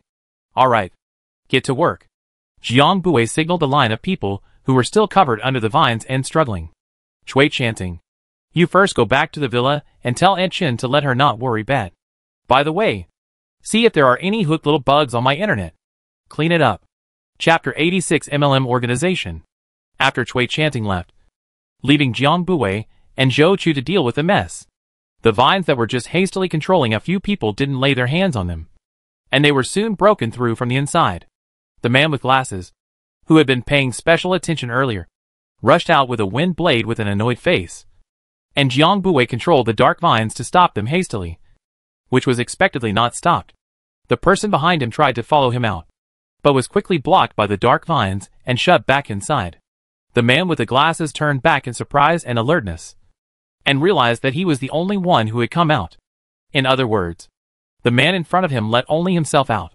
He only thought for a few seconds before he understood the whole story. So it was the idea of dividing and conquering and breaking each of them. And he looked at the two men with grave eyes. His body just rolled up. The storm was swept horizontally by a high-temperature blade. If not quick to flash, almost body will be cut off. Body and head separated. Glasses man will turn into water, jacket sleeve thrown down. But contact with the finger was caught off guard, burns. He hissed. Cannot hide the woeful shaking hands. Then, he was whipped away by Jiang Buwei. Collapsed on the ground of the glasses man wanted to use up the ability to escape. The result of despair found that the wind he made simply cannot gather. Cannot bring him to escape. Even drenched in hot sweat. Because Zhou Chu's high-temperature supernatural energy directly stuck to his body. Even the wind was blowing hot air. Sticky and warm. But it made the man's heart despair and want to curse. Vines will be his whole person tied, like a dumpling thrown in front of Jiang Buwei. Embarrassed, Jiang Buwei lowered his head and pulled the man straight. Where the hell is Li Yu? Glasses man glared at Jiang Buwei. Then lips and teeth tightly closed. Clearly do not want to cooperate with the attitude. Jiang Buwei was not discouraged, and threw the man down casually. It's okay. One mouth can't work. There are still many mouths waiting to open. Jiang Buwei picked up Lime Eyes, who fell to the ground. Blood and flesh on his eyes. Looking at the glasses man, who still didn't know that Lime Eyes was blind. He sucked in a breath of cold air. Where is Li Yu now? Lime Eyes pulled the corner of his mouth, but twitched the eye injury on the same face, wincing in pain. I don't know. Jiang Buwei smiled unconcernedly and inquired in an exaggerated manner. Does he still have his powers? It's already wasted. Right? Neither the gray-eyed nor the spectacled man responded. But he didn't miss the moment when the body carried in his hand stiffened just now. He had guessed right. Li Yu was indeed ruined. But the man could still breathe. Jiang Buwei had just ideas before, but no material that could be put into practice. Jiang Buwei figured out that the animals suddenly returned to normal at that time might be because Li Yu's supernatural ability was damaged or wasted. And today, when he destroyed the pair of Lime Eyes used to release supernatural energy, Chui Chant and Zhou Chu returned to normal. This is confirming his guess. Special class of alien energy, but not directly cause physical damage. Through the alien energy a little bit to superimpose the assimilation. Once the destruction of the injured person's alien energy will be restored to its original state. However, there is a degree of restriction is very important. That is, before the injured person is not completely dead, destroy the injured person's alien energy. The stronger the alien energy, the shorter this period of time, and the deeper the degree. At that time, Li Yu's alien energy wasn't as strong as it is now. That's why the animals were able to survive for such a long time. I guessed right? That's unfortunate. Jiang Bui lamented on his lips. But the gloating and pain under his eyes didn't even bother to hide it. Lime Eyes couldn't see it, but he could tell by the subtlety in his tone. This time he didn't pull the corner of his mouth to pull the injury of his eye. Only coldly said, without supernatural ability, "Our chief is also the strongest new human." After hearing chief and new human, Jiang Bui was shocked. Li Yu actually made a whole marketing organization. Such a stupid and middle-aged word was made. Folding his life. Just based on these two words, he is clear about their organizational philosophy and the composition of the members within the organization. And then look at the two aspiring young people in front of him. And a few who are still struggling in the vines. Clearly, this is not a few middle-aged two diseases by Li Yu painstakingly unearthed and brainwashed out of the brainwashing. Is not it? Will he use two die-hard fans sharp solution? The rest of the order from the vine fishing out. Some understand over unwilling to come out. By Jiang Bui control vine directly in the head stabbed through. He does not have to go in to hit them. Finally there were two people left. One was the little girl who made the machete and had half of her body burned off by Zhou Chu. And the other was a cowering woman. Jiang Bui walked into the woman and inquired, "How many people does your organization have now?" The woman shook her head in fear, not daring to raise her eyes to Jiang Bui or answer his question. The girl watching from the sidelines spoke out for the first time. But it was a mockery. Hoarse and unpleasant to the ears. Not even like a little girl's voice. Don't even think about it. We won't say a word. Jiang Bui didn't pay attention to the deeply poisoned little girl, only looking straight at the numb and terrified woman. Answer me one question. Your teammates are at your disposal. Answer 2. And you can walk away unharmed. Answer 3. Jiang Bui actually grabbed a handful of level 2 crystal cores from within space in his shirt pocket and gently sprinkled them in front of the woman. These are all yours. Jiang Bui watched with satisfaction on his face as the woman with her head lowered looked up incredulously. Then her alert and numb attitude slowly loosened. How about this? But I can't give you much time to think about it. You have to make a choice in 10 seconds. The woman's eyes flickered, trying to work out the loopholes in what could be called a perfect offer. But there was no time to delay. Fine. I say. I'll say it all. But you have to honor your promise. The woman's action of betraying her leader to the enemy without hesitation angered the girl with the curved blade. And she shouted in a mute and vicious voice. Bitch. Bitch. How dare you? The chief will skin you if he knows. Zhou Chu frowned. And even Jiang Bui was shocked for a moment by the malice that flowed between the women. The woman cringed at her words. And hearing the sinister intent in them strengthened her decision even more. Anyway, from the time she said what she said, her loyalty was already flawed with the Alpha. And the followers with flawed faith in the chief there. The woman couldn't help but shiver with a cold-to-the-bone chill. It didn't even need the Alpha to know that once the two of them survived, as the Alpha's loyal followers, the girl with the machete would finish her off on the way. And Jiang Bui had already cut off the back road in the first step, paving the way for her to live, without the worry of a back alley. How could this make her not accept it with joy? After the woman adjusted her mindset, looking at Jiang Bui again was already looking at the eyes of a savior or an ingrate. Jiang Bui saw her enter the state so quickly. His heart was also slightly surprised. Quickly throwing out his first question. How many people does Li Yu's organization have in total now? The woman ignored the devouring eyes of the girl next to her and answered for Jiang Bui in great detail. It was also fortunate that the dark vines were tied up in knots. Otherwise, she wouldn't have been able to speak with such a sense of security. Counting the ordinary congregation, there are about 100 people. I'm not sure exactly how many there are. But before we left, there were 47 people registered at the main activities site. Jiang Bui raised an eyebrow, somewhat surprised. It was worth the number of Alterans in some small to medium-sized bases. Second question. How did Li Yu get wasted? Chieftain. Li. Mr. Li was disembarked by a jellyfish in the sea in Yincheng. The woman said this and paused for a moment before continuing on in a difficult tone. Hardly sucked dry by the jellyfish, using his powers to fight back to save his life. But his powers were also permanently nullified due to the intensity overload. Jellyfish? Alien beasts in the sea coming ashore? Jiang Bui and Zhou Chu glanced at each other when they heard this, both seeing gravity in each other's eyes. This new crisis gave them a creepy possibility that they had never thought of before. Would there come a day when all the various mysterious creatures of the oceans differentiated their abilities and torsos to go ashore, expanding their survival territories towards the land? Everything in the ocean is significantly more mysterious and unfathomable than the land mass, and the possibilities and competition for species are more diverse and dangerous. Previously, in science fiction films, the sea behemoths into the shallow sea a throw-tail can set off a tsunami, overrun a town, and even a shore, is no longer a distant imagination. Maybe in the near future can be achieved. At that time, this is in the cracks of the difficult survival of mankind and how to do. The third question. What is the purpose of your coming out? To restore Li Yu's psychic ability? Yanqing, in the southernmost coastal area. He first heard that Li Yu was killed in Yanqing, and even thought that it was still a hallucination. And he also did not know how he and Zhuang Jinan arrived from the central and northern areas to the southern coast of China, which was half of China's country in a straight line distance.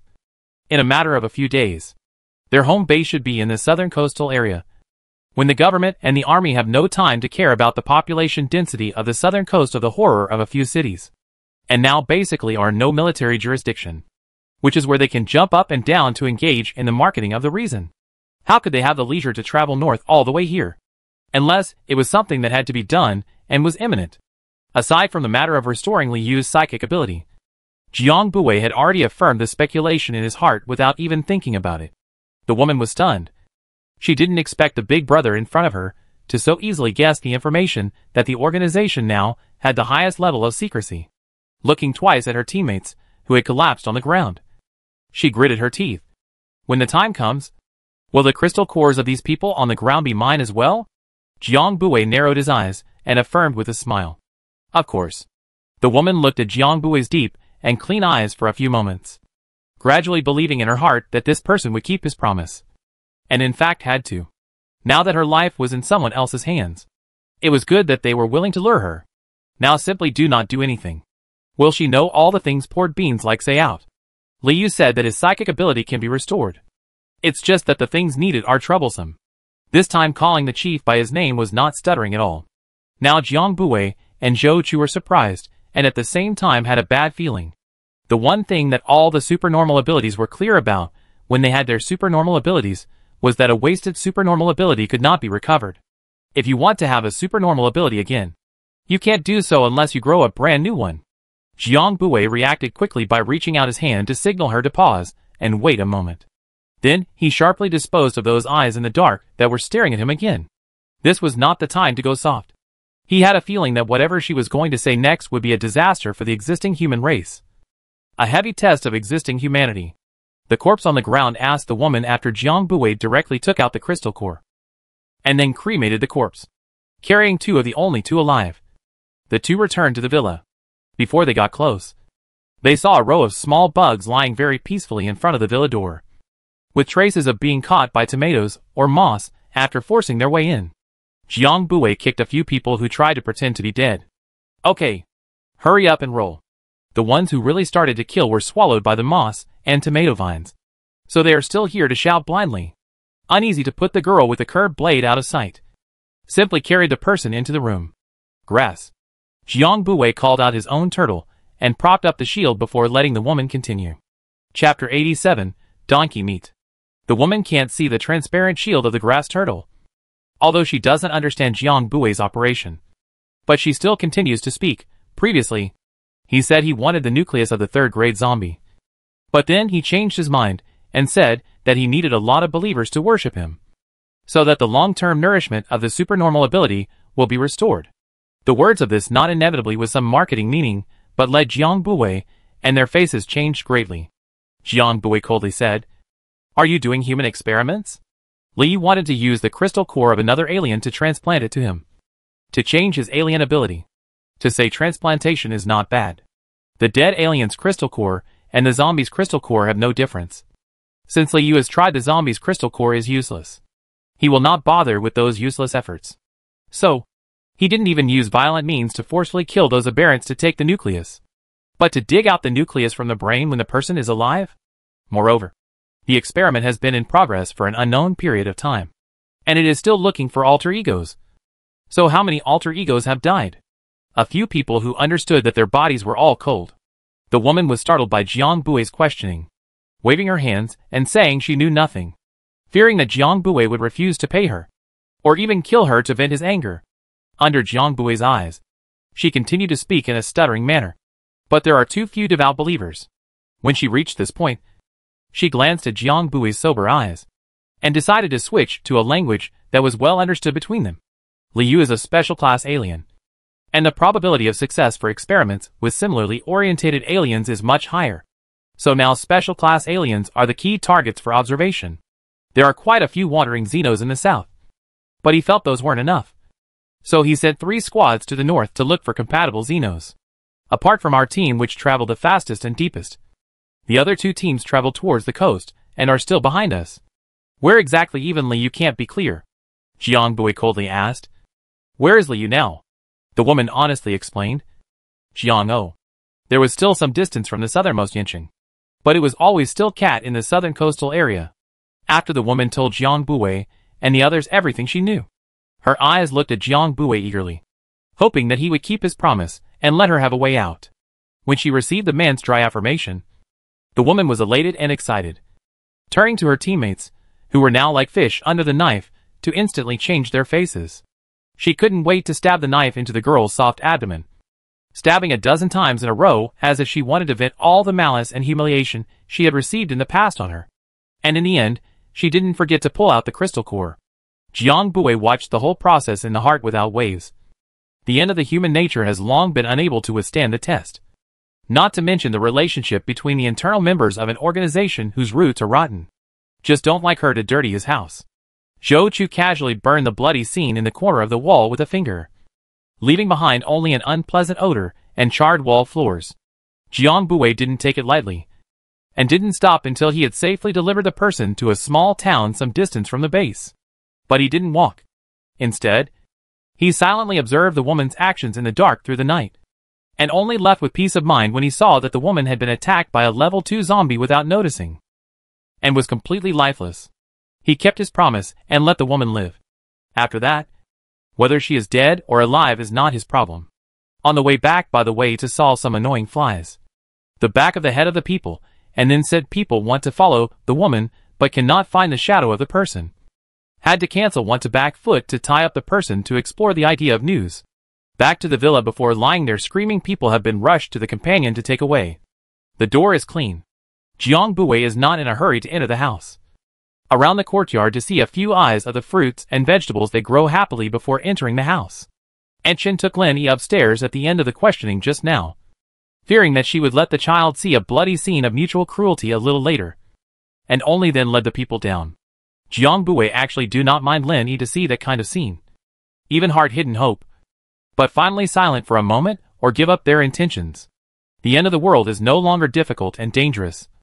But when the sky collapses, aren't there still a few adults here to hold the fort? Although Lin Yi didn't understand the impact of this dialogue on the post-apocalyptic situation, she could feel the depressing and heavy atmosphere of the adults' conversation, and couldn't help but be infected and depressed. Several people were all sitting on the sofa, and the grass turtle shield was still functioning. Just moved to the living room. This matter of the fact that an alien's crystal core can be artificially transferred must not be leaked out. At least not now. Jiang Bui spoke out first with a serious face. Several people hurriedly responded. However, any alien who wanted to live in peace would not leak this matter out by half a star, or else they were afraid that they would not be able to sleep peacefully on the side of their couch. Cui Chan's face was unsightly as he said, that organization's place of activity and roots are on the southern coast, where it is estimated that it won't take long for chaos to set in. By then, what to do? Alien ability will become a real piece of donkey meat. Some of the ordinary people who have been oppressed or finally see hope must be the first to mess up. The next thing is that the alien ability vulnerable people want to swap with the strong. All sorts of terrible. A few people dare not think deeper. Zhou Chu frowned. Then what should we do? We go north to get away from the crowd? This proposal was quickly rejected by Jiang Bui. No way. This treats the symptoms but not the root cause. How long can we hide? The demographic gap between the aberrants and ordinary people is too great. A single hide will one day be captive raised by them as an alien beast, becoming some people's backup aberrant reservoir, and even end up forming an industry chain that focuses on aberrant traffickers. Zhou Chu woke up when he heard half of it, and his body couldn't help but shiver for the not-so-exaggerated future possibilities that Jiang Buwei was talking about. And Chen and Cui Chant both fell silent, as they all coincidentally pondered what to do in the future. Then cut it off at the source. And when this crop is harvested, head south. Jiang Buwei was silent for a long time, and threw out his decision. Looking at everyone waiting for an answer, Cui Chant froze and came with a smile. That's right. Hack him first. Looking at Zhou Chu and An Chen again. Both ladies had no objections. Follow you. Lin Yi follows the trend. Right. Follow Uncle Jiang. These words made everyone laugh. And for a while the grave and serious atmosphere lightened up a lot. Lin Yi also laughed along. Giggling. Jiang Buwei hooked his lips. Although everyone disagreed that he would have gone on a different path on his own. The feeling of being supported still made his heart flood with softness. Now, all that was missing was Bai Jiao. Bai Jiao?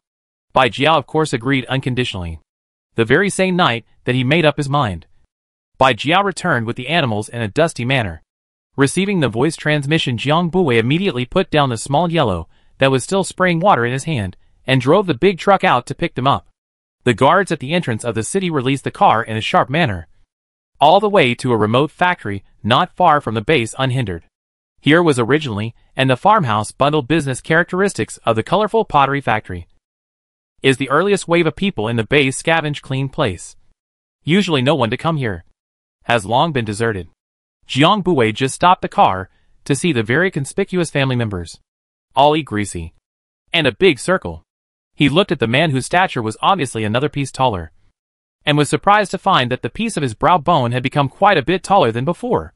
And when compared with his deep-set eye sockets, he actually looked like a hybrid. I thought we said we had some time. He asked with some afterthought and worry. Shaking his head, Baiju waited for the animals to move swiftly and leap into the car before closing the door and getting into the passenger seat. There's still quite a bit to go. This is just a precursor. The traits will be more pronounced after the augmentation. Bai Jiao is not going to tell him the truth is actually he was out herding sheep when he was sick with longing in his heart. Depressed? This depression is self-loathing. And the animals ate a lot of fat. Mistakenly intensified the progress of transforming Jiao. He would not tell Jiang Buwei that he now weighs 4 tons. Although Jiang Buwei did not know the truth. But looking at the white Jiao again, a lot of sturdy arms and pectoral muscles know how much he made up. Seeing that the mood of the man who was already 2 meters seemed to be a bit low, he consoled a few words. It's okay. It's good to be strong. How to be strong is good. Bai Jiao was consoled by him, this even more depressed. Eyelids are drooping. 2 meters of strongman Jiang Buwei actually can see the meaning of pity from it. He hurriedly turned his head and drove at ease, mentally slapping the uncontested fawn. Jiang Buwei imagined the kind of darkness. Thunderstorms? Or a big scene of heavenly tribulation bombarded down one did not appear. On a morning when the weather is not bad, and even very warm. Bai Jiao chopsticks suddenly stopped, swallowed the dumplings on the edge of his mouth, and slowly went up to the first floor balcony to bask in the sun for a while. Then not a moment later, with the newly grown horns, he sat down and continued to stuff rice into his mouth. Annie Chen and Zhou Chu were still puzzled, but now they are stunned, lifting their chopsticks, not knowing whether to clip or put them down. Jiang Buwei is still busy in the kitchen. As long as the Lin opinions have seen a big scene, like not the slightest bit surprised. Cheerfully shouted, finally grow horn. Jiang Buwei at first did not react. Then a shock. Too late to untie his apron. He came out and saw the man at the table who was seriously grubbing for food with a small alabaster-like pointed horn on his head, with mixed feelings. The feeling was, how can I put it? It was as if a fierce-faced killer slugger had a unicorn horn on his head. A symbol of goodness and purity. Matching spicy eyes, and so eerily appropriate. And looking at that little horn that was moving around. He had some itchy hands. Jiang Buwei's eyes were unable to hide his regret as he looked towards the puzzle Bai Jiao. That's it? So soon? After anticipating the preparation for so long. He hadn't seen the process yet. Bai Jiao was still a little uncomfortable with the horn suddenly growing on his head. And when he heard Jiang Buwei's regretful tone of understanding, he couldn't help but smile. He knew what his wife wanted to see. But he had already experienced the heavenly tribulation once in his previous life. So he would not do it in this world. Once again. But in the way here there are other people. So Bai Jiao did not say such things as heavenly tribulation. Can only words implicitly slightly comfort the other party's loss. Before the effort, so now it's easy. Shine the sunlight, and it will come out. And it's only grown a horn. It will grow longer and harder again. He moved the horn that was still soft and smooth now. It was fragile with sensory nerves all over it for now. Unable to take a bit of pain. It would be good to wait for the hard horn to grow after a while. Chapter 88. Really? After the meal, Jiang Bui ceremoniously decorated the first floor balcony before letting Bai Jiao in. Bai Jiao sat carefully on the soft yellow fabric sofa. His tall and robust body setting off the sofa underneath like a child's toy. He watched Jiang Bui, who had washed his hands and carefully wiped them clean, come over with anticipation, staring at the horns on top of his head with glowing eyes. He swept a glance at the transparent balcony, but still compromised. Go to the room. Here is not convenient. Jiang Bui, who was already stupidly excited, he also took a look at this balcony, not understanding the need to pick a hidden place to touch a corner, although he was full of subtleties. In order to touch Ziajiao, he still shifted his position, changing the location to the room of the two of them. Now it's hidden enough. Jiang Bui was in an excited mood facing Bai Jiao, who was sitting on the edge of the bed inexplicably shy like a yellow-bellied girl, making him look like a bully who had taken her by force. He hesitated and asked again, "Are you volunteering?" Bai Jiao's deep eyes stared at him for a while before nodding. The complexity of the emotions inside made Jiang Bui somewhat want to flee. But just think about it.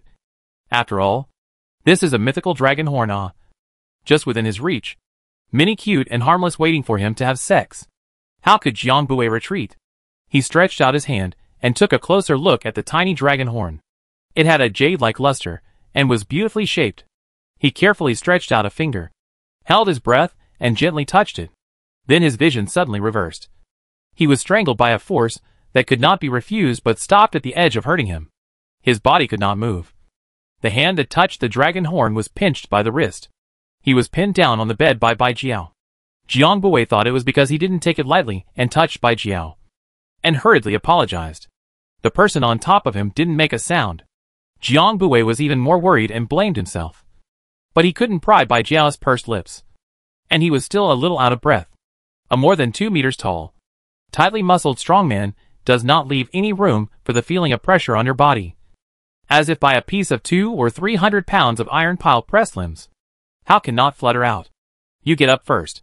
Jiang Bui sighed, who knew that the person on him not only didn't get up, but also intensified his hold even tighter, and even rubbed lightly on him. Jiang Bui was hugged and rubbed by this fatal pampering. Nearly broke his old waist. And his speech was a bit forked. Grass. You gently. How much you have no point. Only then did the person on the body slowly loosen the force of the arm. Arm slightly support a little gap. Although this small gap is not enough for Jiang Bui to move a little body. But at least the breath is even. He looked at Bai Jiao, who remained silent. His expression dark and uncertain. And thought that he had made him angry. So he didn't even dare to disagree. And only dared to look at Bai Jiao's puzzled expression. Does it hurt? Bai Jiao eyed her strangely for a few moments and shook his head. No. Jiang Bui breathed a sigh of relief. That was good. But when he was about to get up, he realized that Bai Jiao was still staring at him furtively. And froze. It's really nothing? Bai Jiao shook his head. Then why don't you get up? Jiang Bui frowned in puzzlement. After thinking about it, he finally came up with some sort of possibility. That horn on top of your head is your hemp tendon? The more he thought about it, the more he felt that this was the truth. And kept asking Bai Jiao sideways to ask if it was. I'm sorry, If it is, then I won't touch it from now on. Bai Jiao, this time tight as a clam's mouth, finally pried open. No. Not. You do not think blindly. Later can touch. Jiang Bui pretended to be surprised and raised his eyebrows. And also let out an "oh," storing up to see Bai Jiao being teased by him. In fact, he already understood something in his heart. Being Jiang Bui's smiling eyes stared for a long time. Bai Jiao finally couldn't bear the eyes to dodge away. And then hung his head, looking at Jiang Bui's rolled and struggled to reveal the cold white collarbone. After staring for a while, he couldn't hold back the knot in his throat rolled up and down a bit. And also swallowed his saliva. Jiang Bui. From his bottom-up perspective, it was simply not too clear and obvious. For some reason, he was also a bit faintly embarrassed. So both of them didn't say anything. And just quietly maintained this posture. After a while, Jiang Bui still had to break the silence. He had seen enough of the theater, and still decided to let go of Bai Jiao, who was so embarrassed that his face was red. So how did touching your horn do that? Well, it's a bit sensitive when it first grows out. After that it's fine. It can still be touched. As a matter of fact, the horn that the auger transformed out of was very fragile. Touching it with a little bit of force, or even while sleeping, would be painful and unbearable. To summarize, it was that it couldn't be easily touched. A tiger's arse couldn't be touched. And Jiang Bui didn't dare to beep at all after figuring out the abnormal fragility of the dragon's horns. Expressing great shame and weakness, he had just shouted that he wanted to play with other people's dragon horns. And as a result, he almost lost someone. No, now it wasn't really a person lost. It could only be said that he had instead made himself ride the tiger. Forget it. He did not want to struggle. Press on, just press on it. And not what yellow flower girl. At least it is not 4 tons of prototype pressure on the body. Jiang Bui optimistically thought so. Forcibly consoled himself. Bai Jiao wondered how the force on his ears had suddenly become much lighter, and looked sideways, slightly puzzled, at the youth who was lost in thought. He didn't realize that Jiang Bui was still obsessing over his rashness. And even if he did, he didn't think Jiang Bui had any problems. He had originally played some small tricks on this, deliberately not telling Jiang Bui about the brittleness of his dragon horn, inducing him to fondly fumble. On one hand, Jiang Bui would be disappointed, and on the other hand, he himself would be disappointed. Jiang Bui was disappointed that he didn't touch his horn, and he was disappointed that he missed a great opportunity to go further. Still want to touch it? Jiang Bui reacted for a moment before realizing what he was talking about, and hastily, forget it. Just touching it for that one time. It hurt so much that he couldn't move until now. How could he dare to move it a few more times? Bai Jiao frowned. Alright. Why did it still sound a little regretful and aggrieved? Jiang Bui was forcibly suppressed and lay on the bed. Lying used to it was surprisingly still a bit boring. He had to shift his attention to other places. For example, the iron lump on his body. Diffuse line of sight frivolously across the man's narrow, thin and even some mean single eyelids. Deep eyes were hanging down, the eyelashes blocked most of the straight bridge of the nose. Thin and shapely lips. Clear and sharp jaw line. In the high and straight neck protruding obvious knot in the throat. Deeply sunk in the shadow of the clavicle.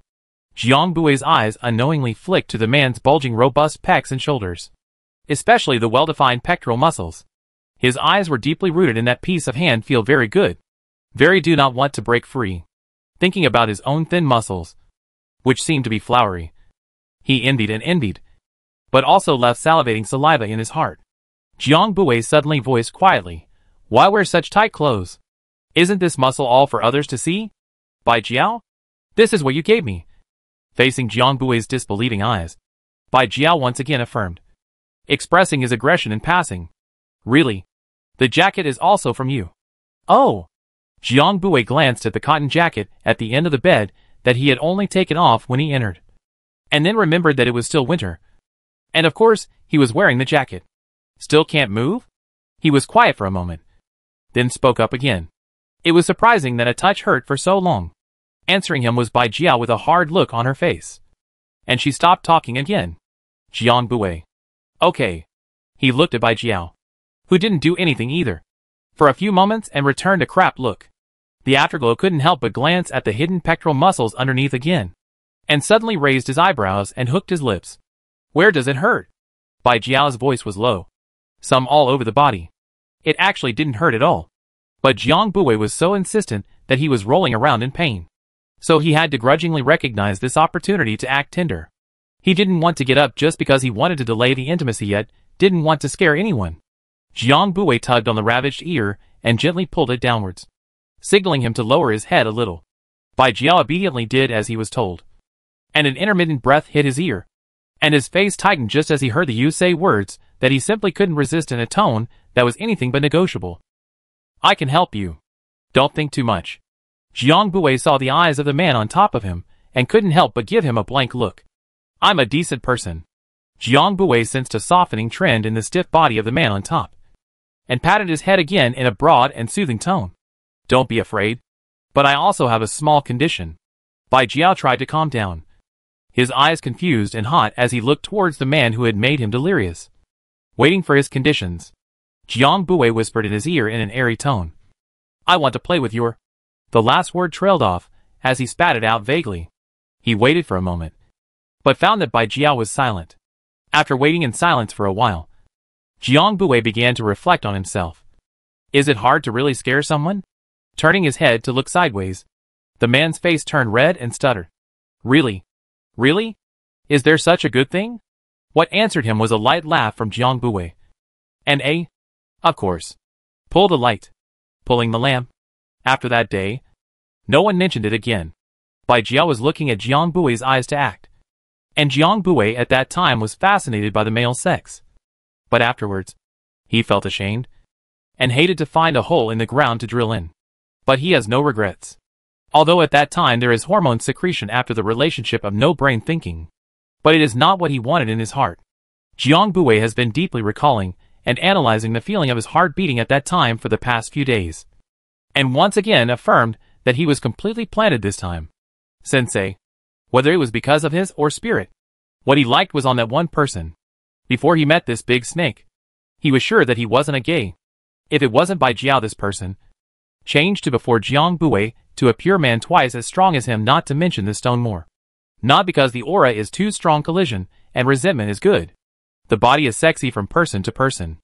After thinking about it, Jiang Bui also did not have the awkwardness of suddenly bending directly up to the first floor to find in the balcony to draw sunlight as solar panels of the white Jiao. The opening is also very dry. Let's be good. Bai Jiao's eyes fluttered. Chapter 89, Determining Relationships. Bai Jiao felt that all the sadness and aggression he had suffered over the past few days had disappeared. And he even had the spirit to bask in the sun for another hour. Really? He always felt the same unrealistic fantasy as that day. Although Bai Jiao hibernated for a period of time. But the feeling of accepting ambiguity without provocation and suddenly being in charge is completely different. What responded to him was a kiss that Jiang Bui gently landed on his lips. Ever since the two had established their relationship, no one at the villa had been able to be around the two of them for more than 10 minutes, and had been driven away by the amazingly sour smell. Jiang Bui said that they were really wronged. Obviously they didn't do anything. Not even a few physical contacts. For example, Jiang Bui is wearing an old-fashioned straw hat in the courtyard for daily inspections of flowers and plants. And Bai Jiao can't appear in front of people because of the horns on his head. So he has to squat next to the window on the first floor for daily inspections of Xiao Zhang's activities. Jiang Bui occasionally raised his head and glanced at him. And all kinds of unexplainable feelings and intense currents flowed between the two. And Zhou Chu, who passed by to hang out some clothes, was blinded. After Jiang Bui's uninterrupted delivery of supernatural energy these days, the vegetables in the courtyard have grown exceptionally vigorously. And all kinds of anti-seasonal vegetables are ripening in a frenzy. So Jiang Bui plans to harvest this crop in the next couple of days. After a few rounds of walking, he picked and chose in the yard, and finally carried 2 big pumpkins back. Uncle Jiang, what are we going to eat tonight? Steamed pumpkins. Lenny was so happy to hear this. The pumpkins steamed out golden. Very sweet. And even sweeter when dipped in sugar. All children like sweets. But the adults prevented her from getting cavities by strictly controlling her sweets and snacks. So there weren't many opportunities to eat sweets openly. In addition to the steamed pumpkin, Jiang Bui also made a garlic cauliflower, stir-fried yellow beef, braised aubergine, and Cui Zhanyan was at his side to help him cut a cold pig's ear. And Chen looked at these dishes and sighed. I didn't expect our vegetables to be self-sufficient so soon. Just like our old home. When it's time to eat, we can go to the yard and have a meal at any time. The life in the words reminds them of the goodness before the end of the world. All those parents and future plans. And for a moment, they all have some feelings in their hearts. Zhou Chu raised his eyebrows and joked. Now that we've done it too, after we come back from the south to save the world, we'll find a big yard to settle down. Plant a yard of vegetables. And raise a few mutant ducks. Lenny hurriedly added. That big black flying bird from last time is also delicious. As well as that green worm that looks like a shoe that fries up fragrantly. Cui Chan couldn't help himself. Ha ha ha ha ha, after all this you're the one who can eat the most. Even Bai Jiao couldn't help but hook his lips. Jiang Bui feigned seriousness and said towards Lin Yi. Then we'll set off in a few days. On the way you have to watch carefully. or else it'll all go into your Uncle Chui and Uncle Bai's stomachs. Linny covered her mouth in embarrassment and smiled. Before the black skinny child is now being raised a lot of white. Tomboy-like hair is also stored up.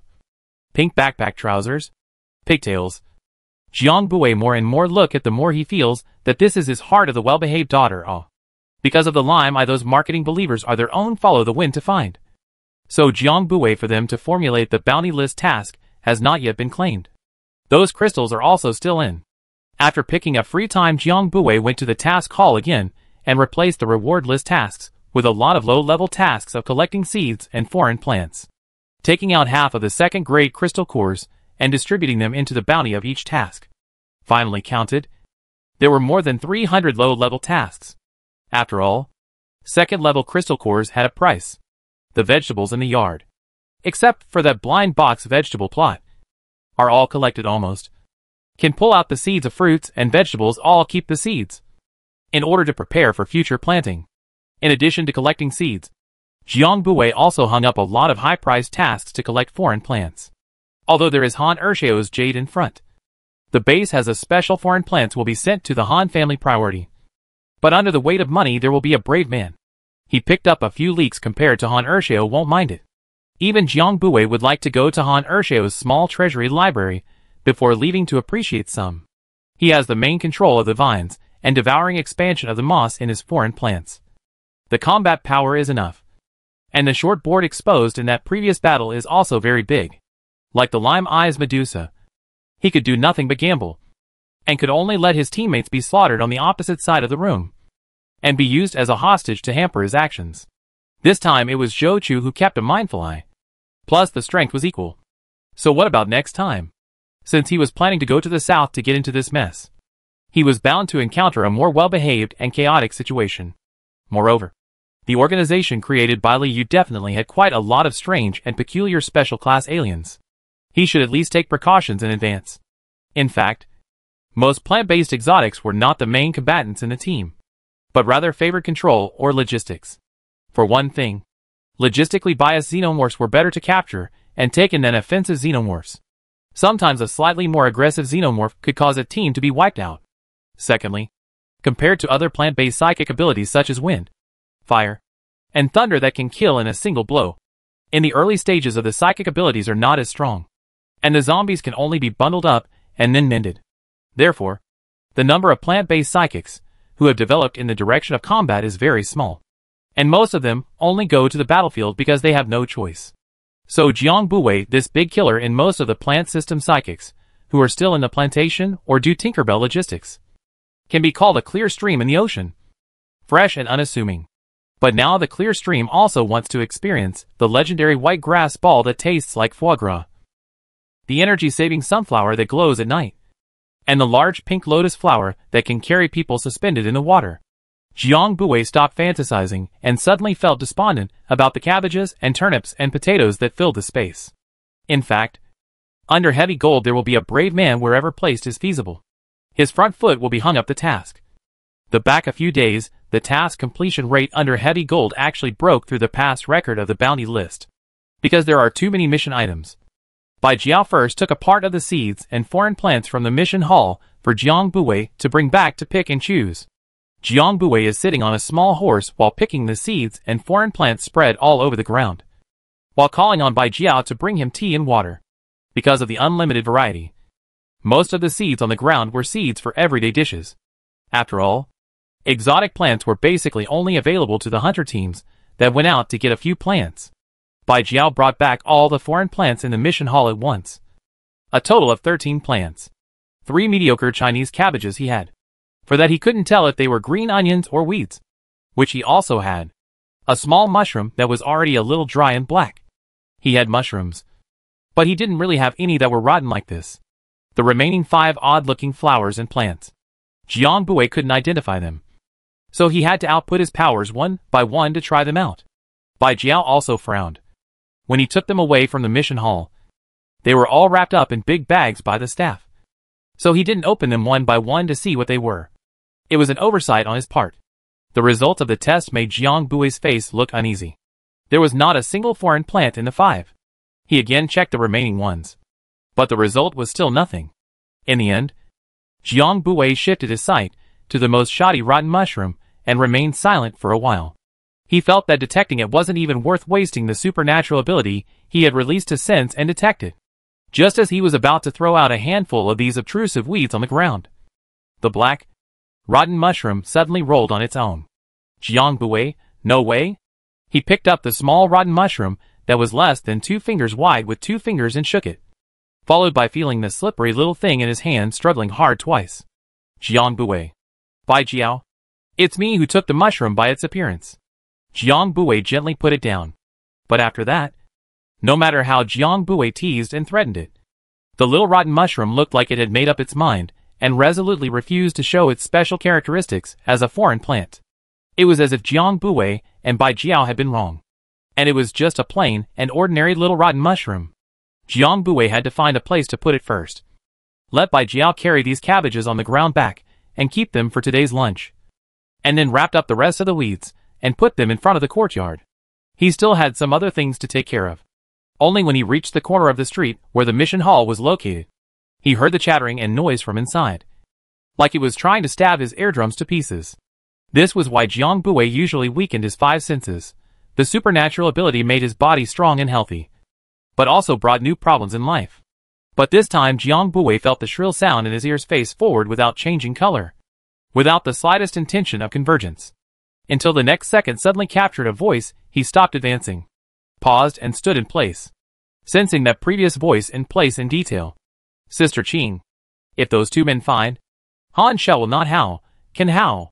Jiang Buwei's eyes were cold. Continue to listen down. This time it changed to an unfamiliar voice. The tone of voice was so high that it seemed like it was going to pierce his eardrums. What can be done? How do I know what to do? The crystal core isn't in my hands. Can it still find me? The corner of Jiang Buwei's mouth slowly sketched out a cold smile as he rose up and opened his steps, walking straight towards the mission hall. The woman who was still blabbering a moment ago immediately whitened at the sight of him, forced herself to leave her seat, and called out to someone. Shout Yan Ah. You come to the top. I suddenly have an upset stomach. The girl whose name was called stiffened for a moment, at a loss for words.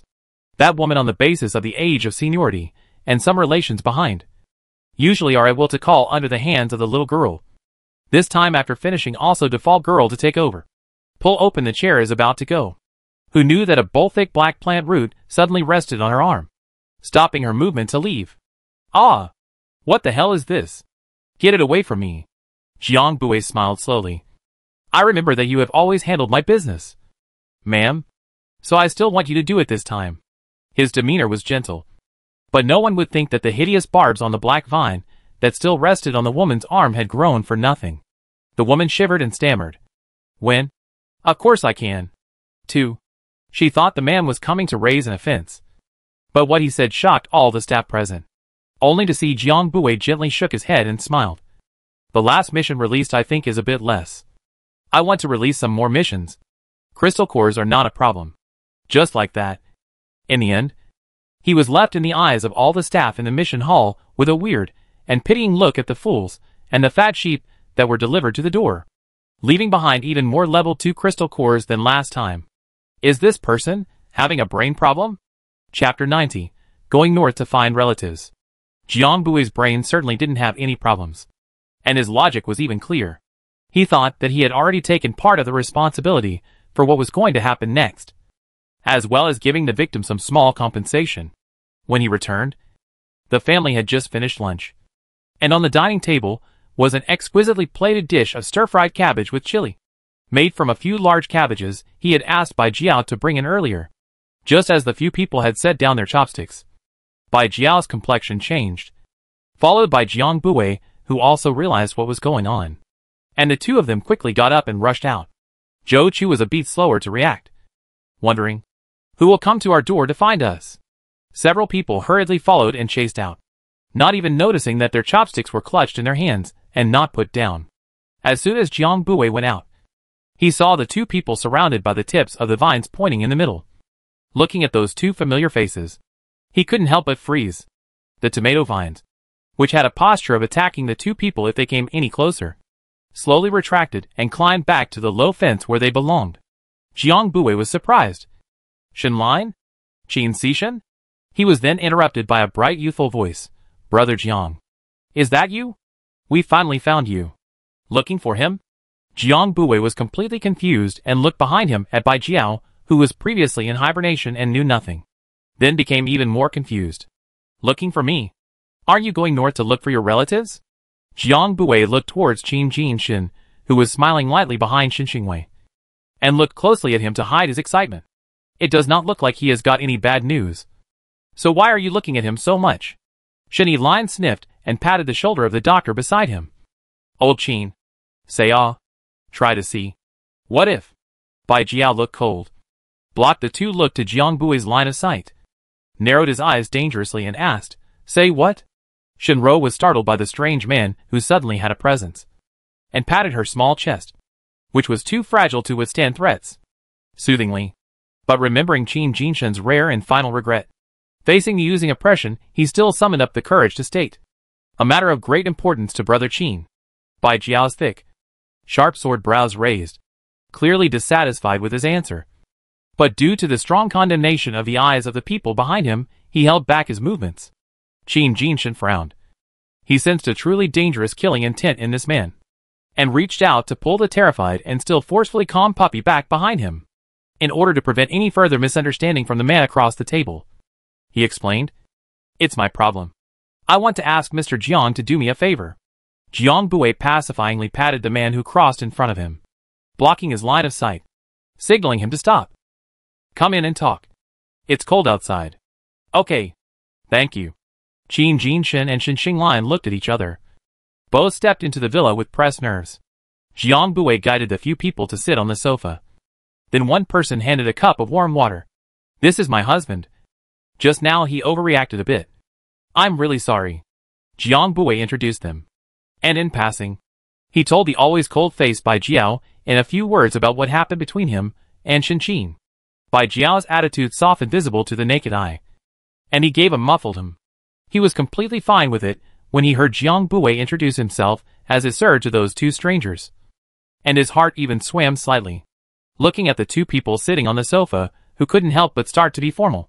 He smoothly pulled out a large bag of crisps and casually threw it to Shenro and laughed. What? After a while. You two have even forgotten our comradeship? The familiar tone and casual movements made both of the two people across the table gradually relax. So, have you gained anything these days? Jiang Bui asked out politely. The state of these two people really didn't look like they had any bad news. Even like they had already found it. To get to the point, Qin Si Deep looked at Jiang Bui with a solemn expression, his attitude and tone unprecedentedly serious. After we parted ways, my party and I headed north, originally intending to follow that route you mentioned to get there the fastest. He also didn't forget to inquire on the way to see if there was any sign of that mother and daughter around.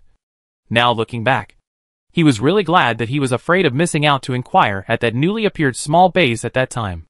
This inquiring then inquired about the news that he even felt shocked. If it wasn't for that old lady holding her grandson, who kept dragging us for food, and a line happened to ask for more at that time, I might not have really been able to find my lost relatives. She said that at the beginning of the end times her granddaughter was snatched away by a man who lived in a strange courtyard and killed people with a cane. And I suddenly thought of you. But I didn't believe what she said because she never mentioned my sister's existence. I knew that you were coming to the Jingzhou base, so I immediately returned the same way and rushed over. Luckily you haven't left yet and are still famous at the base. Otherwise I'm afraid I'd have missed it once again. After Qin Jinshan finished stating the whole process seemingly plainly, he then looked at Jiang Bui with hidden expectation under his eyes, hoping that he would give himself a positive answer. Jiang Bui reacted from the old lady holding her grandson, and was also surprised by the marvelous fate. After hearing him out, Jiang Bui glanced at a certain room on the ground floor. The answer Qin Jinshan wanted might already be in his mind. I'll take you to see it. But you can't be too direct right off the bat. Don't scare people. Let her accept you slowly. Qin Jinshan nodded his head repeatedly and answered yes. When he brought the person into the room, Jiang Bui's heart was filled with emotion and joy. There was also some faint loss that he couldn't ignore. So big daughter raised and then lost. Put aside who is not hard to bear. But this is also a good thing. The child is ultimately in need of real relatives to provide her with a sense of peace of mind. Jiang Bui does not have that idea, and does not intend to block the child, and sincerely treat her good relatives' reunion. He was actively forcing down the difficult emotions, when his wrist was covered by a warm and dry touch, and gently pinched his wrist. Jiang Bui turned his head and saw Bai Jiao, who was looking at him intently, slowly smiling. The original somewhat regretful mood actually calmed down perfectly. Qin Jianshan didn't notice Jiang Bui's eye contact with him. He stopped and stood in front of the room door, pausing for a few seconds before knocking on the door and entering. Inside the room, Lin Yi was sewing dolls with Aunt Chen, and there were some small snacks on the bedside table. The meal that had just been put on the table hadn't been eaten yet, so Aunt Chen saw them talking about things and took some snacks in to give Lin Yi a cushion first. Qin Jianshan stared blankly at the little girl sitting on the edge of the bed, with a serious face sewing dolls. Suddenly understood something in his heart. Lightly trembling, his voice asked, "When you came here, there was just one child?" Jiang Bui sighed lightly. "There was also that old lady and her grandchildren. As for her mother, ask her yourself." Jiang Bui and Aunt Chen exchanged a look, and several people exited the room, leaving the child and Qin Jianshan a space. Lin Yi watched with a confused expression as the several adults all left the room. She felt that the atmosphere was a little off and looked somewhat uneasily at the strange uncle, who was the only one present. Qin Jianshan not so skillfully made a loving smile, and saw the fear in the bottom of the little child's eyes deepen. He immediately gave up on taking the path of kindness. He carefully asked, "Your name is Lin Yi, right?" Aunt Chen was outside, constantly greeting Shen Yi with food, while glancing at the closed door of the room every now and then with worry under her eyes. "Xiao Yi won't cry, right?" Cui Chant and Zhou Chu glanced at each other and hesitantly voiced out, "Should I go take a look?" "No need. Let her accept it slowly by herself." Although Shenrou's eyes couldn't leave the table's dishes at first, he didn't move his chopsticks to eat as heartlessly as usual, and there was also a hidden apprehension and nervousness on his face. This meal was eaten for a long time, until the sound of the room being opened came from the room to put down their chopsticks coincidentally. Looking towards the door that was opened, Lin Yi trotted out in front and totted next to Jiang Bui and sat down. Qin Jianshan followed behind and slowly walked out and sat down next to Shen Yi's line. Not very close, but looking at the two people's complexion, there was also no sadness and loss, as if they had already reached a consensus. Several people tacitly agreed not to mention this matter now. After the meal, Qin Jianshan pulled Shen Xing line away, ready to discuss with him alone first. Before he even opened his mouth, Shen Xingliang acted as if he already knew what he was going to say, and gently bumped him on the shoulder. "Don't worry. We have to stay even if we're deadbeat." Qin Jianshan froze, looking at the arm resting on his shoulder. The emotions in his heart that had been tense and uneasy since he learned about the clues all of a sudden inexplicably dissipated quite a bit. A piece of relaxation and peace of mind. The two of them found Jiang Bui, who was fiddling with Xiao Huang at the back of the courtyard, and made it clear what they meant. They wanted to join the team. The two of them were not really in a very intense mood during the conversation between Qin Jianshan and Lin Yi. It was not true that Lin Yi was happy that she still had a loved one after being incredibly happy, but it was impossible for her to be suddenly like a loved one to an unfamiliar youth all of a sudden. Although this person looked really sad after hearing that her mother had turned into a zombie to protect her. What's more, she still had Uncle Jiang, Uncle Bai, Grandma Chen, Sister Xiaochu and Uncle Cui, who were all very kind to her and gave her a nice and peaceful home that she hadn't even been able to have before the end of the world. She hadn't even given Uncle Jiang his old age yet. How could she be a white-eyed wolf and leave her two not-so-young uncles behind to follow her relatives? She was going to stay, as long as Uncle Jiang and the others didn't kick herself out. Then she wasn't going to leave. Qin Jianshan was not surprised by this answer, and was silent for a while before asking Lin Yi in detail about her mother's life. Lin Yi told her new uncle all about their previous patriarchal family without reservation. As expected, her cheap uncle was stunned when he heard that her mother always had endless work to do and would be beaten if she didn't finish her work, and his eyes turned red. The patriarchal older generation only recognized the youngest grandchildren underneath them, and her mother's position in the family had been awkward because she had no relatives, so she could only let them bully her. Lin Yi recalled how difficult and numbing the days before she was 7 years old were, and now she lives a good life. But her mother will never be able to enjoy this blessing. Thinking about it, she asked, "Why don't you guys come to see Mom every New Year?" Qin saw deep bitter smile. He also do not know how to tell a child a young and inexperienced girl was cheated by a man. Did not even finish the university with a big belly and family relatives to break up. Married that bastard. As a result, she ended up in such a situation that her life failed to the point that she didn't even dare to contact her home for fear of dragging her elderly parents down with her, and didn't dare to face their disappointed eyes, and only gave her youngest brother a vague address and refused all visits and meetings. Because uncle was too stupid to find your address every time. It was only because he was angry at his eldest sister's perennial rejection and indifference to them that he had gambled and allowed the exact address he had found out to sit in a drawer and never opened it. He thought that they would break the ice one day. But he just didn't realize that things were unpredictable and the end times had come. But fortunately, Qin Jinshin can still tug on the only remaining opportunity to make amends. Chapter 91 Joking. Jiang Buwei made their future plans for the south clear to the two in advance, so as to avoid any disagreements in the future. Seeing that the two still insisted, he was of course happy to accept. Arranging the two in the empty room on the first floor, Jiang Buwei went downstairs to find Bai Jiao to discuss how to act tonight. Qin Jinshin and Xinxing Lin didn't stay upstairs for much longer. They just put away their luggage, cleaned themselves up, and then went downstairs. Hearing that Jiang Buwei and the others seemed to be going out for action tonight, Qin Zishan's heart was free, and he was all smiles. Are we going to act? The two of us have already trimmed down and are ready to act now. Jiang Buwei didn't care about the two of them. He briefly told a few people about the matter, explained the plan for tonight, and then readily agreed to the two's request. A well-timed, unanimous battle was useful for the team's internal bonding. Now was the time. Team Qi. Xiao Guang said that the group seemed to have been pitched by Han Yang's people in the mission hall today. Do we care? The thin monkey pushed open the door of their team's villa and hurriedly rushed towards the captain, who was paralyzed on the sofa. However, the captain's mind was not on this at all. The tough captain was wearing a face of sticky love, gently stroking the huge bobcat beside him, holding an oversized comb and carefully smoothing its fur. Skinny monkey boy.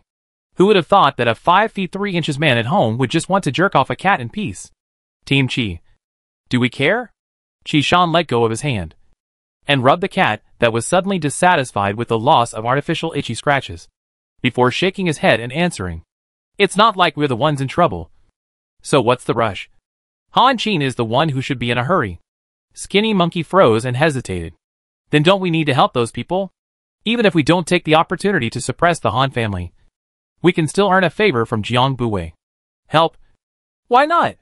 You'll personally go to the door later and leak them the location of the Han family in the inner city and the location of the villa in the name of the second youngest Han. Qi Shan knocked the thin monkey's head, smiling happily. Let's just sit back and wait for the show. 2 o'clock in the middle of the night. The leftmost building in the center of the inner city's villa complex was a little quieter than usual. Come on. Let's play another game. I lost this game because I was in the wrong position. Fuck you. What position is not position? You have lost several times. Don't hide. Tonight is you. What I did not say I just bad position. Oldly he always blocked my cards. This week I have been vigil 3 times. How is it still me? Hey okay.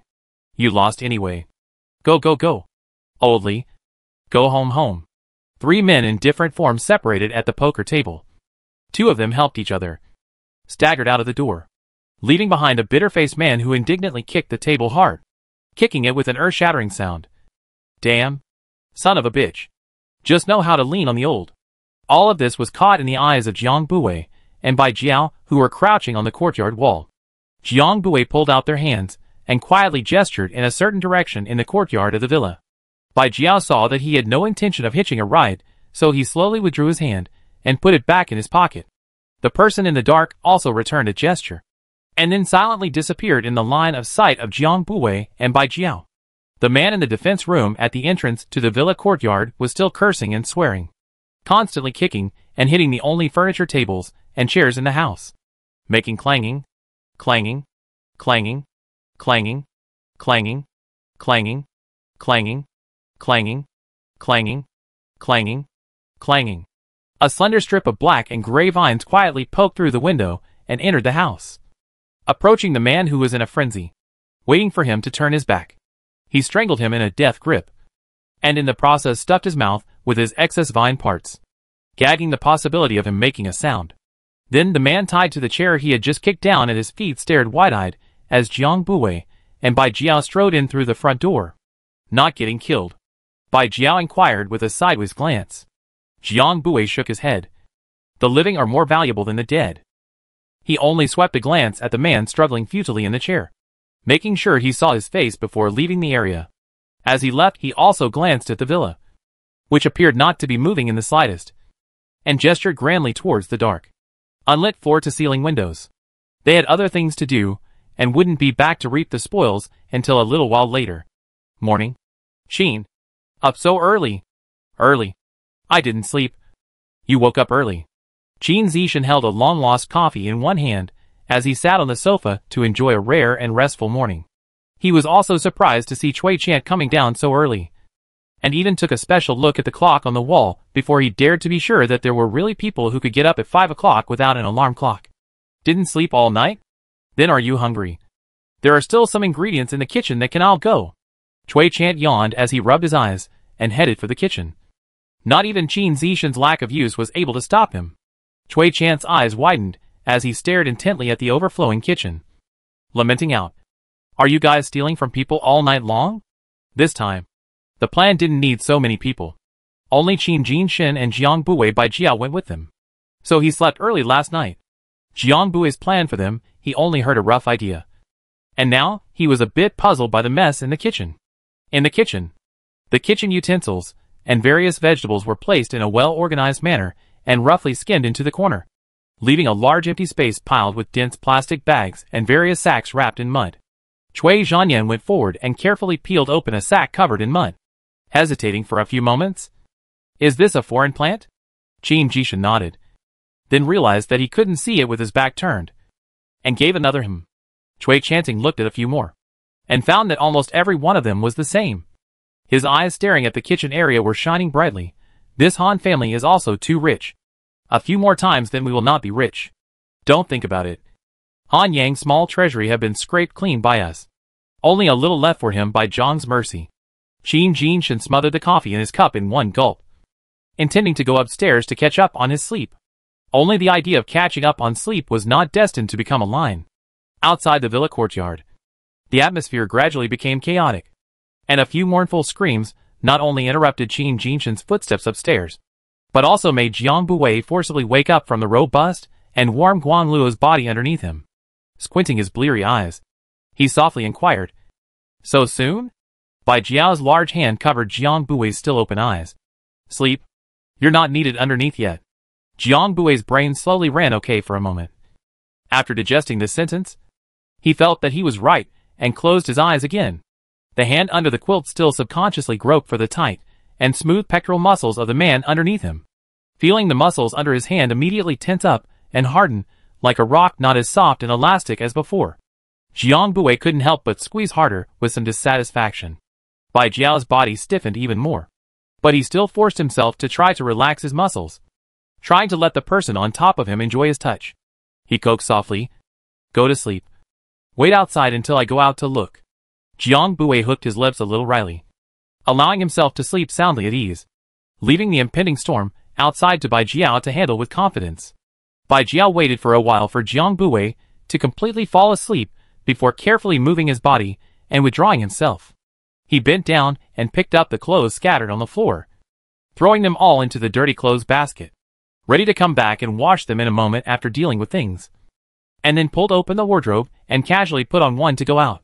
Inside the house was quiet and relaxed, very different from the noisy and tense atmosphere outside. Bai Jiao walked to the door, and was surprised to see Zhou Chu and the others stopping people at the door. And Shen Xingyi and Qin Jinshan were also there. Zhou Chu was woken up in the morning. His eyes did not even open. A yawn after a yawn. The other three looked awake, but they all looked warily and coldly at the group of uninvited guests outside the door. Seeing Bai Jiao come out, Zhou Chu's yawn to the edge of his mouth hurriedly swallowed back. Looked several times behind him or no one. Couldn't help but ask, "Where's brother Jiang?" "Just fell asleep." "Let him sleep some more." "Yo." Zhou Chu's eyes gossiped, but obviously did not dare to say anything to Bai Jiao. so he had to forcefully hold back his curiosity and excitement and turned his head. Qin Xishan and Shen Qinglin also saw that these two probably had an unusual relationship for most of the day, and both just smiled and didn't respond. Bai Jiao shifted his sight to the men and women lying on the ground, raising an eyebrow. That fool didn't come. Zhou Chou shook his head. Not to mention Han Yang. Even the Han family didn't show up. But he had sent quite a few of his right-hand men. Unfortunately, these people might still be able to reign supreme at the base. And in front of them, they could lie down in a single shot. Bai Jiao only glanced at the neat and smooth cuts and scorched wounds on those men's bodies before lightly and indifferently averting his eyes. How many are still alive? All well and good. It's just the surface injuries that look serious. Zhou Chou grinned, proud of her increasingly refined fighting skills. She thought she was going to leave someone alive, like last time, to blackmail the Han family. Bah! Deal.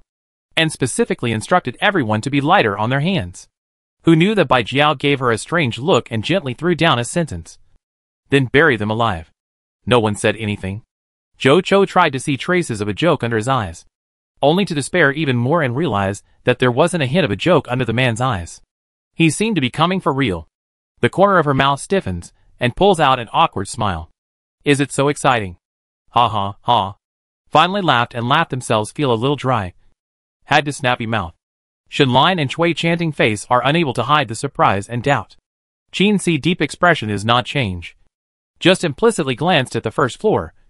Hard understand. Bai Jiao stopped his steps. His deep and stern eye wind swept the people behind him with different expressions, and then raised his head to look thoughtfully at the window on the first floor, as if he had slowed down by half a beat, and added with a smile that, just kidding. Leave the person here, and wait for the Han family to come to ransom. Chapter 92 The Blind Box of Foreign Plants. After perfunctory teammates, Bai Jiao figured swiftly, and not lightly leaped up to the first floor. To the room in front of the door footsteps put more light. For fear of waking up the people inside the house is sleeping soundly. Jiang Buwei did not sleep for too long. Bai Jiao stared at his eyelashes, and counted them for the second time before he saw his eyes open in a daze. Wake up! Hungry? Jiang Buwei paused for a moment before coming to his senses. Looking at the person in front of him slowly shaking his head, not hungry. Not eating. People sent away? He looked into Bai Jiao's narrow and deep eyes. Sent away. Alive? Jiang Buwei seemed to smile, his hand frivolously patting Bai Jiao's chest. The loud sound of skin and flesh touching caused Bai Jiao's face to heat up, and a blush was especially noticeable on his cold white complexion. He paused before returning. Alive. I'll have them sent to the Han family for ransom. Jiang Buwei shifted his eyes downwards with appreciation on his face, stretching out his slender white index finger to gently point at the man's protruding and obvious throat knot, exchanging it for a bit of up and down swallowing action that the man seemed to be very thirsty. Good job. Next time continue to maintain. After saying that, he got up, intending to comfort his teammates, who might have received quite a shock today, seeing that he had no intention of continuing. Bai Jiao could only follow suit and get up with a forlorn expression, because he had been busy with another matter in the past 2 days. He was able to take advantage of this consolation meal to formally welcome the new members. When Jiang Buwei was arranging the ingredients, he added some more ingredients to the kitchen, and had a plan in mind when he looked at the various ingredients on the countertop. There was still a large piece of mutant duck left over from the last time he brought it back. Mutant duck is more tender and sweet than ordinary domesticated ducks, and it doesn't have a fishy flavor, so he planned to make a duck meat soup. In the water basin on the ground, he picked out the fattest one inside, and gave it to Cui chanting to take to the small courtyard to deal with it, and then made a pickled fish after dealing with it. The space also has a whole pot of steamed seafood. Jiang Buwei directly filled the largest plastic basket, also prepared a few bowls of garlic dipping sauce. Everyone's appetite is not small. Today's time is not enough. He intends to stir-fry a few quick dishes. A large plate of spicy chicken, a pot sprinkled with cumin, the aroma of roasted leg of lamb. The rest of the side dishes Jiang Buwei thought for a moment. Took out a few large packets of hot pot ingredients. Intends to boil them all, and then pick a sauce to do a large pot of hot and spicy mix.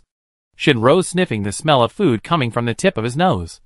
The other foot hanging on the stairs are a little afraid to land. He stepped in the kitchen doorway and tentatively poked his head inside. Yes, There was indeed a full banquet on the table. Jiang Bui saw that he was still in a daze, and hurriedly greeted the people.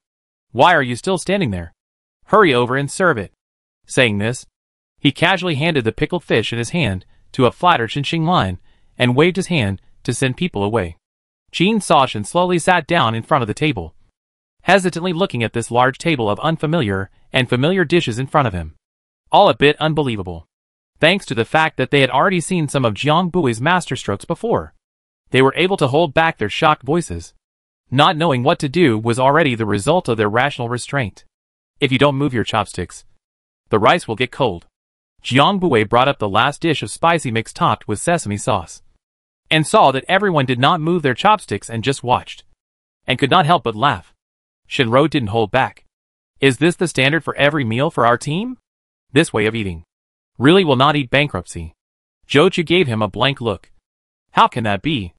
That is specially for them to do this meal." Shin Line of Heart just surged a wave of moving. Was Zhou Chu the next half of the sentence mercilessly doused? "It's also just 3 dishes and 1 soup per meal." Shinny Line. His eyes are glaring out. The meaning of "really fake you don't fool me" under his eyes can even be read by Lin Yi. The people on the table swept away the somewhat subtle atmosphere from before and laughed. Qin Jinshin also laughed. Purely to laugh at Shin's line to a safe environment IQ plummeted. No different from a bar of era. I don't know whether it is intentional or unintentional Shi line as a time when everyone's atmosphere bearer. He just said out of the mouth within a few seconds to react. Scratching his head and giggling a few times, Zhou Chu handed Shin a bowl of soup. Laughed, "Don't worry. Our brother Zhang's family is thick. Can afford us.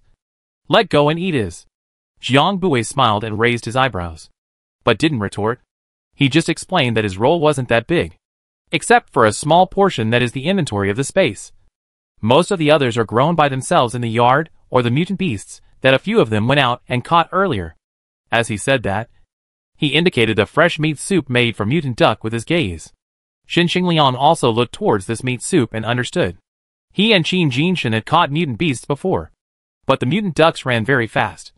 Some could even fly more than 10 meters into the air, and usually it was all about luck that they could hunt those ducks. On the contrary, some of the hard skin armor such as steel insects cannot escape the finger knife of Qin Jinshin, and then cannot find other mutant beasts when they were forced to redefine the protein recipes. Shinline was forced to eat a few times. Actually fell in love with that kind of fire roasted after the crispy and fragrant feeling. The other few people listened to Shinline in the spirit of sharing blessings and amenities. The face did not change at all. Cui Chant also said with an excited face, "When you say that, I also feel that I haven't eaten fried grasshoppers and Robin's monkeys for a long time. When we get to the south side there's probably even more mutated bugs. We can even have a whole bug feast then." Zhou Chu also got excited. "It just so happens that we have a barbecue grill and iron sticks, so we can grease it up. Sprinkle it with cumin and chili pepper to have a barbecue. And those small ones can also be stir-fried," Lin Yi hurriedly added. "And dip it in sugar and honey." Xinxing's eyes were glowing as he listened, nodding his head repeatedly. The remaining few people looked at each other in tears and laughter, and half pushed, half accepted, could only agree to this pre-booked meal. After lunch, a few of the people who had made the most noise about having a whole insect feast had actively cleaned up the table, resolutely not letting their newly promoted breadwinner interfere in the slightest. Jiang Bui was also happy to be at ease, lying on the recliner set up by Bai Jiao, putting on his glasses and slowly picking out the exotic plants in a pile of sacks, next to the dark vines lazily basking in the sun. The second vine, a small rotten mushroom, a white python with a small pointed horn on its head, the boa constrictor, with most of the vegetables in the yard already harvested, dragged its body that could fill half of the yard with immense comfort and seized the closest position to Jiang Weiwei. Jiang Weiwei helplessly, and with a little doting stroked his boyfriend's big head and asked him to move some foreign plants a little bit. The seeds in the plastic bag he put aside first, intending to wait until he finished sorting out the foreign plants before dealing with these seeds that were the most difficult to sort. Jiang Bui roughly counted how many sacks were in here when he moved back, and then lamented that Han Ershao was enjoying himself too much as an Earth Emperor. There are 30 to 40 sacks. This number sounds like very little, but this is the Han family or the base under the squad picked the best and most novel foreign plants to the Han family that baby bump up. Not every kind of foreign plants are qualified to enter the eyes of Han Ershio. Jiang Buwei held back the excitement of unwrapping the blind boxes and gently dragged the sacks to his eyes. In fact, when 30 to 40 blind boxes were placed in front of him waiting to be opened, the person who opened them would never feel that the process was boring and long. Jiang Buwei felt that he had just made 2 or 3 small tugs. How could he have finished unwrapping them? He looked at the foreign plant laid out on the ground, and the loss and despondency of having just finished dismantling the blind box turned into speechlessness. The mutant dandelion that can spontaneously combust when lightly blown. The soft day kiwi that can emit green light in the dark. And the compass dog's tail that keeps wagging towards the east. Of course, if there's a plant that's not so good, there's bound to be one that's not so good. Such as the grapes that can only run with legs. The giant mutant tomato that really explodes with juice when you bite into it. And the cauliflower that's so hard that it can be used as a murder weapon. Jiang Buwei silently scratched this half into the corner, wanting to be out of sight, out of mind. Does Han Yang's mind really have a middle school level? How come it's similar to what primary school student Lenny likes? The reason why he ignored the fact that it might be the barrenness of the foreign plants around the base or man-made reasons was mainly because there were still some good things down there that could completely prove the innocence of the person who paid the tribute. Apart from those miscellaneous ones. The most eye-catching of the remaining less than 10 kinds of foreign plants was a stalk of colorful, brilliantly blossoming peony. Literally a stream of color. Bai Jiao was almost blinded by the big shiny flower and silently looked away. Jiang Buwei stretched out his index finger and tentatively touched the petals. Soft and textured. There was no difference between the touch and the feel of ordinary flower petals. The cold white slender index finger slowly stroked gently along the petals for a few times, and then unexpectedly felt the suddenly soft and sunken touch under his hand. The crystal clear jade white petals changed from the harmless and beautiful before, and turned into white quicksand like sinking. The petals split into wisps of ribbon seemingly gentle, but actually frantically wrapped around the foreign intruder. If it wasn't for the tingling pain coming from his index finger, Jiang Buwei felt that this touch was like being entangled in pulling gum. And he couldn't get rid of it. He tried to gently draw his finger outwards, and it didn't budge. Only then did he probe out a trace of foreign energy, lightly interrupting the peony flower's frantic devouring. Strangling. With potential for development. Somewhat similar to the direction of Moss's psychic ability. Bai Jiao knew that this was Jiang Buwei's self-talk and unnecessarily answered him. Jiang Buwei picked up the only other flower class here again. A sunflower with a huge flower stalk. This time Jiang Buwei didn't even need to reach out and test it, as he could feel a burst of warm heat and light before he even got close. Seeing that the flower had already taken the initiative to consciously turn its large face towards the sun, he couldn't help but want to reach out and flick the small petals around it a few times. As a result, the sunflower did not move, and the branches underneath even wanted to be like 2 small hands that mercilessly knocked off Jiang Buwei's hands that did not exert any force. Yo! Quite a personality. Sunflower did not enjoy for long. The next second a tail that covered the sky mercilessly blocked its pilgrimage on the road, covering the light to death. Sunflower. It was just speechless. How these two were even more childish than it. Jiang Buwei was amused and a little warm in his heart. Gently patted the white Jiao's big head, signaling him to put it down quickly. Chapter 93, Python. Jiang Buwei tried to touch its flower stalk with his supernatural energy, but was stopped by a warm push. After a few pushes and pulls he clearly felt the force lessen, after which he was able to easily touch the warm, hot entity with his psychic energy. He paused for a moment, suddenly thinking that Han Ershio wouldn't be using it as an energy-saving little sun. Jiang Buwei hadn't been able to figure out exactly what his powers were, but he felt that it shouldn't just be an energy-saving, self-heating sun. In addition to these 2 eye-catching flowers, the only thing left on the ground is a bunch of vines of different colors and lengths, which are intertwined with each other, and it is impossible to distinguish their heads and tails. It took a great deal of effort to completely separate the 4 completely different kinds of climbing vines. In addition to the 4 branches and vines, there is also a small section of green plant rhizome. It looked like a mutated aloe vera. Jiang Buwei scratched a small piece with his fingertip to make sure that the mucus it secreted could really speed up the healing of wounds before setting it aside. The rest of the branches and vines he swept a few eyes. Do not intend to add some climbing plants. A wave of the hand all let the 2 vines and dark vines divided, as much as possible by the 2 small absorb it clean. It is not safe to keep it in the Han family. Jiang Buwei didn't even lift his head. It's just for a few days. The White Jiao received an affirmative answer, slowly slumping back to its original position. They definitely had to clean up things here before leaving the base. In the morning, the cannon fodder pawns had just been dispatched. And in the afternoon, the main man came to the door. When Han Qin brought them here, several people were unhurriedly packing their furniture and luggage, and they were planning to leave the Jingzhou base on Wednesday, heading in the direction of the southern city. In the afternoon of a clear sky, a thick thunderbolt flashed and roared in the sky above the villa, which was extremely horrible, and from a distance it looked like a 9 heavenly immortals hijacking, not to mention the villa's people who were at the center of the storm. Booming thunder and lightning from the sky directly down on the villa. Jiang Bui's eyes did not move the slightest bit. Is sunbathing in the courtyard of the White Jiao, a tail on the fling up, weighing 2 or 3 tons of huge snake tail straight to meet like to destroy the thunderbolt. Han Qin, although afraid of this suddenly appeared python, but see this kind of self-importance of the scene, or hooked up a cold smile. Not only the Han clan behind him, and the Blazing Sun squad held a mocking attitude towards this. Even the people from other forces, who were watching from the shadows, were fearful and hesitant in the bottom of their hearts. Then the next second, whether in the light or in the dark, people's eyes widened, incredulously looking towards the villa's sky, as well as the thunderbolt that was suddenly dissipated by the serpent's tail, disappeared again. The thin monkey unconsciously mumbled out, full of unbelievable meaning. It turns out that it's not just that level 4 alien. Even one other team. The rest of his words were stopped by Qi Shan raising his hand, forcing him to swallow back. Then Monkey Air froze, and immediately covered his mouth after receiving the captain's warning look, shaking his head to indicate that he would not speak. Qi Shan looked at Skinny Monkey's look of disbelief after being warned. His heart was annoyed, and waved his hand for him to hurry away. Out of sight. Out of mind. Skinny Monkey smiled and walked to the side, where his captain couldn't see, and stayed honestly, using his supernatural ability to continue to watch the show. On the contrary, Qi Shan's face was more and more gloomy.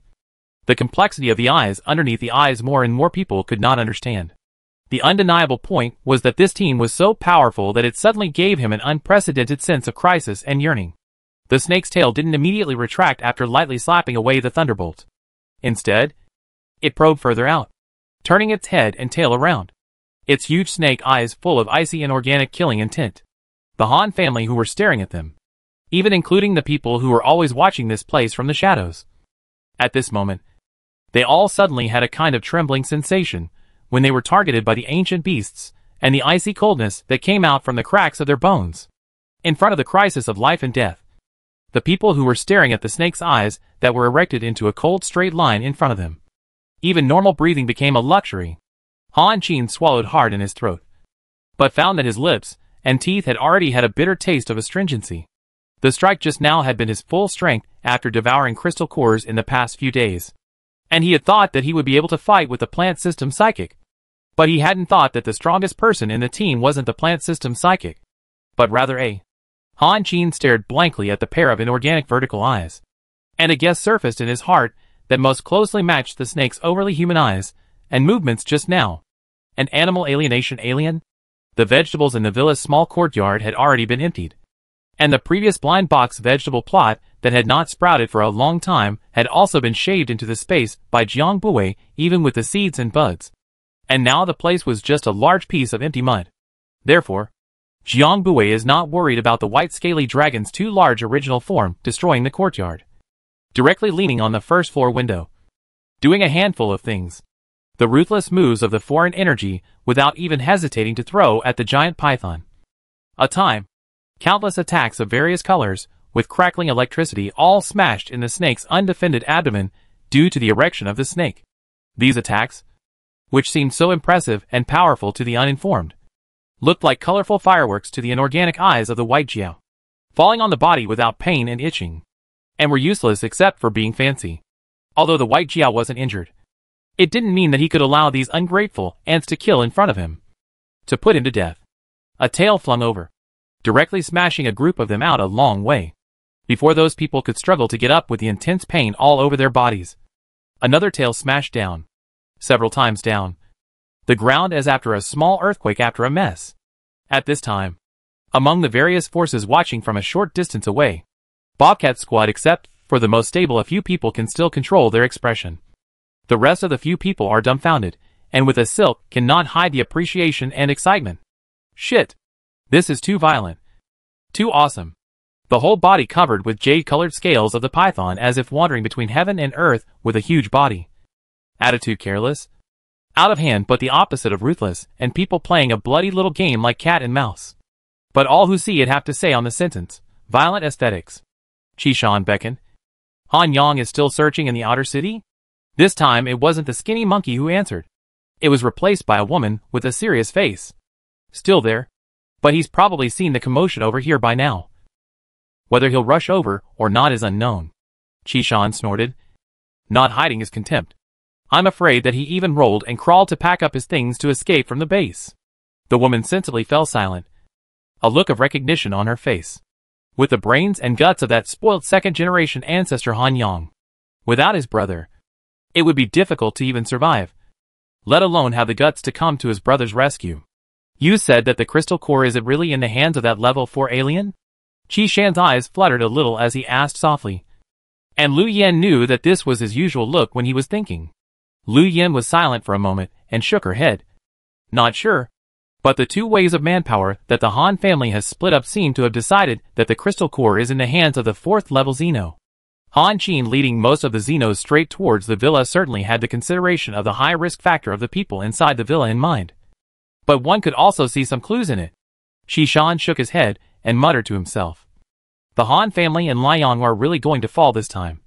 We also need to plan early. The rest of the words were too small. Lu Yen didn't hear. But she didn't need to listen to know what Qishan said. Nothing more than that the Han family, which was able to separate itself from the Bobcats and even dominate the family, was gone. So the Bobcats, before Jiang Buwei and the others did not come. The base of the Bobcat team is not No and Han family Liang's strength. Just the end and the fish death net broken, not much better.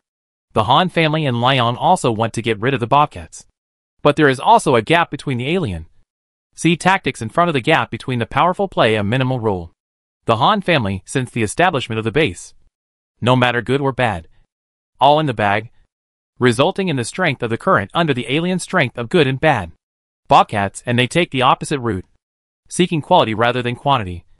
So every one of their men is very valuable. Do not dare to easily do some big action for fear of losing teammates, who have been cultivated with great difficulty. Both maintain a very delicate balance. But now, this balance was easily broken by Jiang Buwei's appearance. Zhou Chu held Lin Yi's small hand and walked behind Jiang Buwei. Brother Jiang? Leaving now? Jiang Buwei's eyes were still on the giant python underneath and didn't move away. He softly hummed and explained. Pack up and leave as soon as possible. I don't know why. This place always gives me a feeling that I'm not too comfortable right now. Although the white Jiao at the bottom was playing cat and mouse. His mind was still attached to his beloved above. Seeing that the person had already gone downstairs to start the car, he hurriedly put away his casual attitude and held down the bouncing grasshopper with a tail. Jiang Buwei glanced over and saw that Bai Jiao had only focused on taking care of Han Qin and his several mad dog-like beloveds, while the others were just slapped unconscious and left alone. Get in the car once the people are settled. Jiang Buwei forcibly pushed down the growing uneasiness in his heart, his tone inevitably leaking some urgency. White Jiao body shape lurched.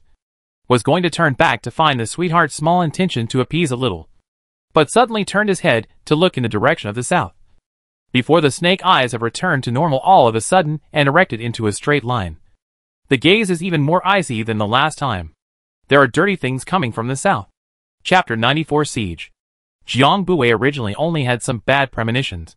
Now hearing Bai Jiao's affirmation, his face immediately changed. Quickly, get on the car first. Bai Jiao had already transformed back into his human form, and threw the animals that were still crawling on the ground into the lorry compartment with one hand. He whispered to Jiang Buwei. Zombie tide? Jiang Buwei's face stiffened. About how many? Bai Jiao squinted his eyes to the south, turning his head to Jiang Buwei and shaking his head. A lot. More than the people in the base right now. It's too late. We have to be quick. Bai Jiao's voice was not small, and the few people gathered on the side heard it clearly. And their faces were even uglier than Jiang Buwei's right now. Anyone knows what Bai Jiao said these words mean. Even he said a lot. That the scale of the zombie tide cannot be underestimated. This base and the base of people are afraid to 9 deaths. 10 do not survive 1. Then we still go? Chui Chant was at a loss for words as he looked towards their center bone Jiangbue. Everyone was silent. All looked to Jiangbue, leaving the decision to him, and their lives to him.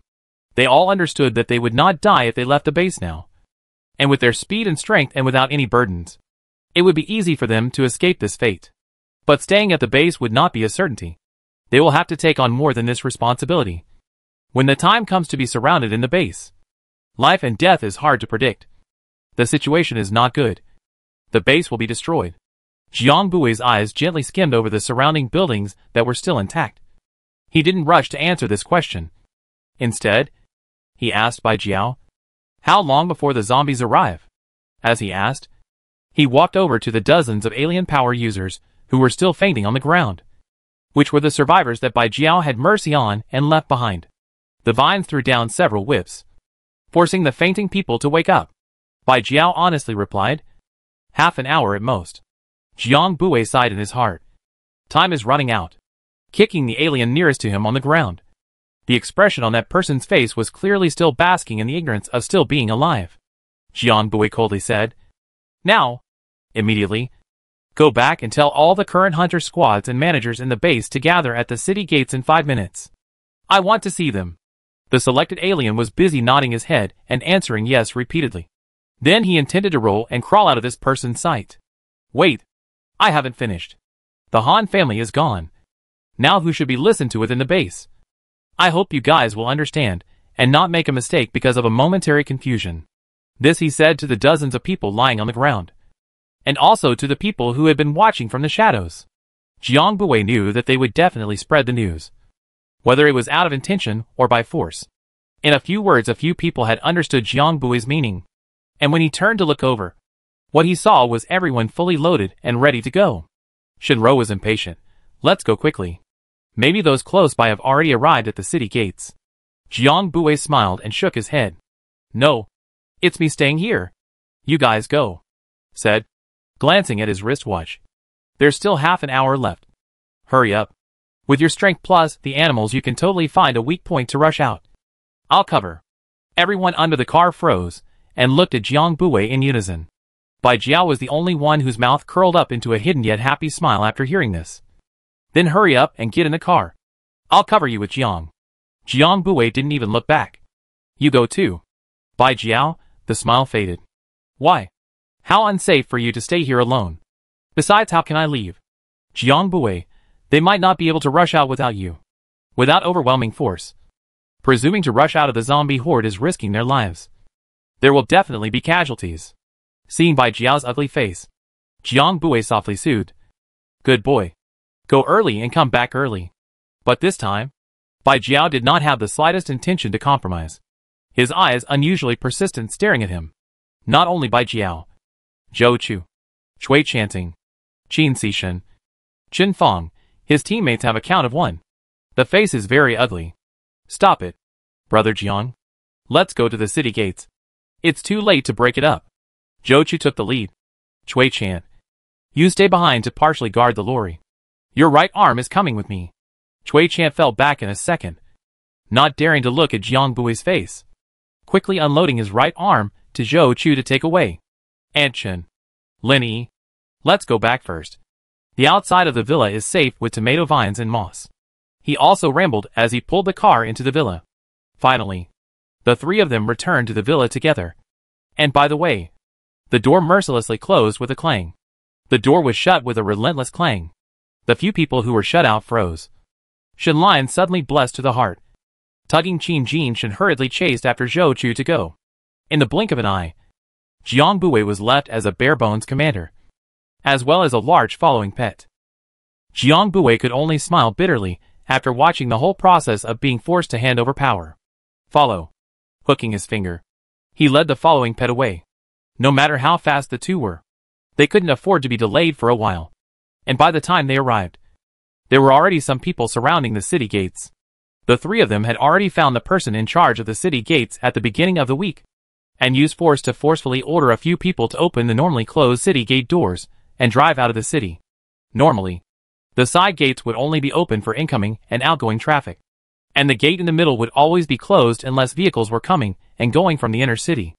Jiang Bui swept a glance at the Ultrans already gathered at the city gates, and keenly found the one hiding amongst them to deliver a message on his behalf. His eyes evasive, not daring to either disappear or look directly at him. Darkvine probed out and carried the person out. He faintly asked, "Are all the people here?" For a base, this point of alien energy was indeed less. Han. Some of the Han family's Xenos didn't even come. The base's top 10 ranked squads only came 4. And the other squads are too mixed. I can't remember. The lucky one who had been chosen wanted to cry. While carefully looking at Jiang Bui's face, he stumbled to explain the current situation. Jiang Bui seemed to smile. "Forget it. You go and inform again. This time you tell them, the zombies are besieging the city. If you want to live, come here." He didn't deliberately sound out the last sentence. With the strength of the people present, they could all hear it clearly. Their faces changed drastically, and one of them couldn't help but shout out anxiously, "You're telling the truth? The zombies are really coming? Then let's quickly close the city gates." As he said this, his body was covered in earth-colored dust, and he immediately went to close the gate. But a thick vine blocked his way forward. His face instantly turned ugly as he looked towards Jiang Bui. "What do you mean by this?" The tall and thin man behind him looked very grumpy and grabbed Jiang Bui's words. "Close what door? You should have opened the door. Are you stupid for fucking farming? This time do not hurry to run, still close what door?" After saying that, he also smiled towards Jiang Bui. "You say I'm right." Jiang Bui faced dozens of pairs of eyes with different eyes. Released the vines to wrap the door firmly. Pursed his lips and smiled. Slowly shook his head. "Not right, ah. How can we go out?" Chapter 95 Testing. The only battle force escaped. Then what should the remaining tens of thousands of people do? Even if Jiang Bui let them go out, it would only be a dessert for the tens of thousands of zombies outside. Unless another white Jiao escorted them, no one would be able to break out of the siege of the zombie army. Those who were present at the scene heard that their faces changed. They just heard that the new big brother who knocked down the Han family was gathering the supernaturals, and thought that they were just coming to pay respect to a new mountain. They didn't expect to hear such ridiculous news of zombies surrounding the city. And the new big brother also sealed the city, preventing people from entering and exiting freely. Some people are puzzled and angry to put out their powers, but did not feel the slightest breath of zombies. The heart a little more at ease, and tentatively asked, "How many zombies are there outside all?" Jiang Bui's tone was casual, "Less than 100,000. The person who asked the question, including everyone present, all sucked in a breath of cold air. And then, there was the expected out-of-control scene. Jiang Bui quietly watched the process of their scatter to run home to prepare to pack their bags to escape. On the way to look at the watch twice, and in place in the several waves of people did not move to look at and laugh once. In addition to not any action, only a few waves of people standing in place noticed that the man, with a plate inch, who had been accompanying the level 4 plant alien had disappeared when the first person started to retreat in cowardice. Jiang Bui looked at the cleared city gates, walked across the street, stood in front of a man with a familiar face, and opened his lips. "We cooperate?" Qi Shan was shocked by this outstandingly described face at close range, and did not move back to his senses, of course. "Can you tell us the real situation outside?" Jiang Bui's attitude towards his partners has always been very friendly. There are about 60,000 to 70,000 zombies out there that suddenly appeared in the south of the base just now. And now the foremost zombie group is less than half an hour away from us. About 3 to 4 kilometers. Qi Shan frowned as soon as he heard this. So many zombies were only 3 to 4 kilometers away from the base. But they didn't feel anything strange at all, because this wave of zombies may be led by specialized zombies of level 3 or above, using their supernatural abilities to cover their scent and movements. When such a large number of zombies suddenly gathered at the Jingzhou city base without any reason or sound, no one would believe that there was nothing behind it. Everyone's pupils shrunk when they heard about the level 3 zombies. Jiang Bui continued to speak out his request. Where are the people from the base's virus detection? He wasn't surprised that they would question the fact that tens of thousands of zombies were actually so close to the base without them noticing it in the slightest.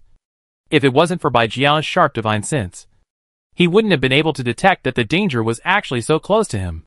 A few people were silent for a moment, and decided to give the command to the strongest and most informed person present, Jiang Bui. The people at the city gates were soon in place, and the base's radio was constantly broadcasting a series of messages about the zombie attack in the neighborhood, such as residents should take safety measures at home, in addition to telling the residents of the inner and outer city to hide inside their houses and not to go out. The broadcast was also constantly soliciting volunteers for logistics. Of course, the kind of volunteers that were paid. The open door welcomed the people Jiang Buwei had been waiting for amidst the unease of the crowd. The vast number of people holding their few belongings came from that direction of the shanty town. Headed by a familiar face, they remembered that the girl seemed to be called Zhou Chu. Skinny monkey child froze. This is the shantytown, their people. The people arrived, and those who had arranged to test for the virus in advance rushed into their work. With a group of ragged, yellow and thin people threw the test into the base. A new problem arises. These people arranged where Jiang Buwei didn't wait for them to have a hard time, and simply gave the intention, first place them in the outer city. Wait for the zombie tide to pass. Those who have no willingness to work will be thrown out directly. Save people for a moment. But he cannot save people for a lifetime. Rotten kindly responsible for the rest of their lives. The opportunity was given. What they could live into was still up to them. As the people outside the city became fewer and fewer, and even the end of the queue could be seen at a glance, a burst of hissing that had finally been restrained came from the distance. Everyone present's face changed, listening to the seemingly indistinct hissing sounds, as if they could feel their fishy odor spewing out of their ears. There was a creepy feeling of a large beast staring at them. Faster! Faster! The Xenos who were guarding the detectors were already somewhat overwhelmed by urging them to move faster. An anxious atmosphere spread amongst the crowd. Those at the end of the queue feeling the unknown oppression behind them, and the anxious demeanor of those Alterans were also somewhat unable to hold back. And there was a vague commotion in the queue. Lord Alter Ego, put us in first. The zombies are coming soon. It's just as well to go in and check. That's right. Let us in first. Where's that alien who brought us here? Let her say more.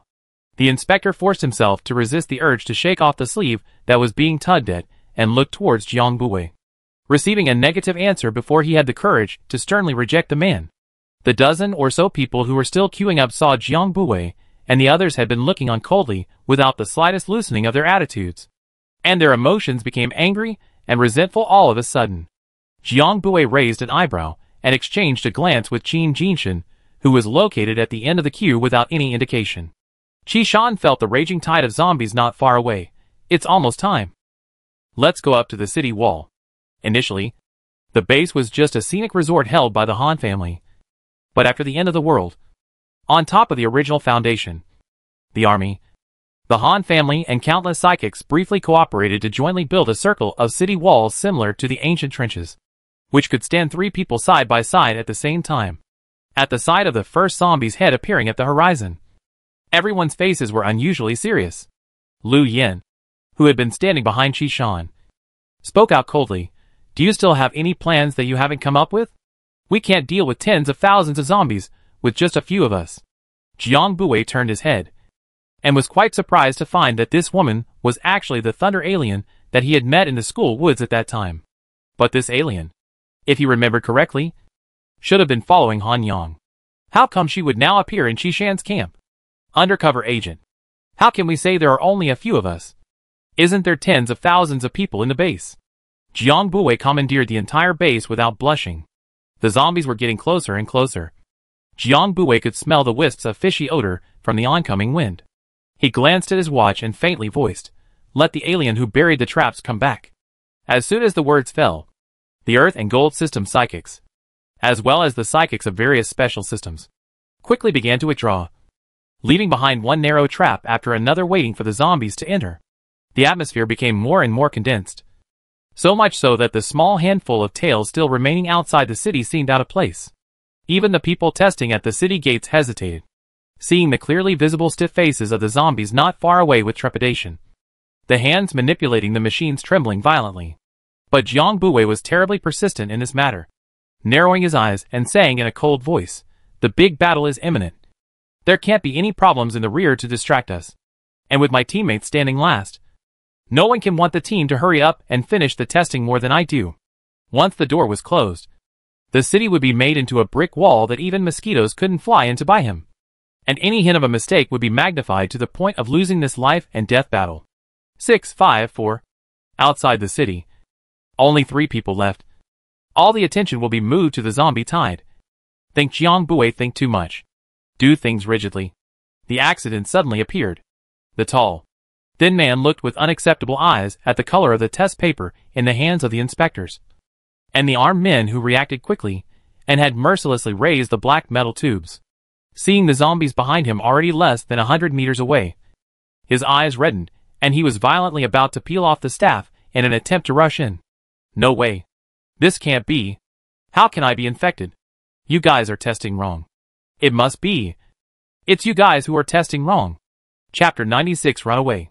The tester couldn't dodge in time, and was about to be ruffled by a claw from the assailant's gradually darkening fingertips when a sharp, invisible thread severed the entire arm a second before the claw touched the sleeve.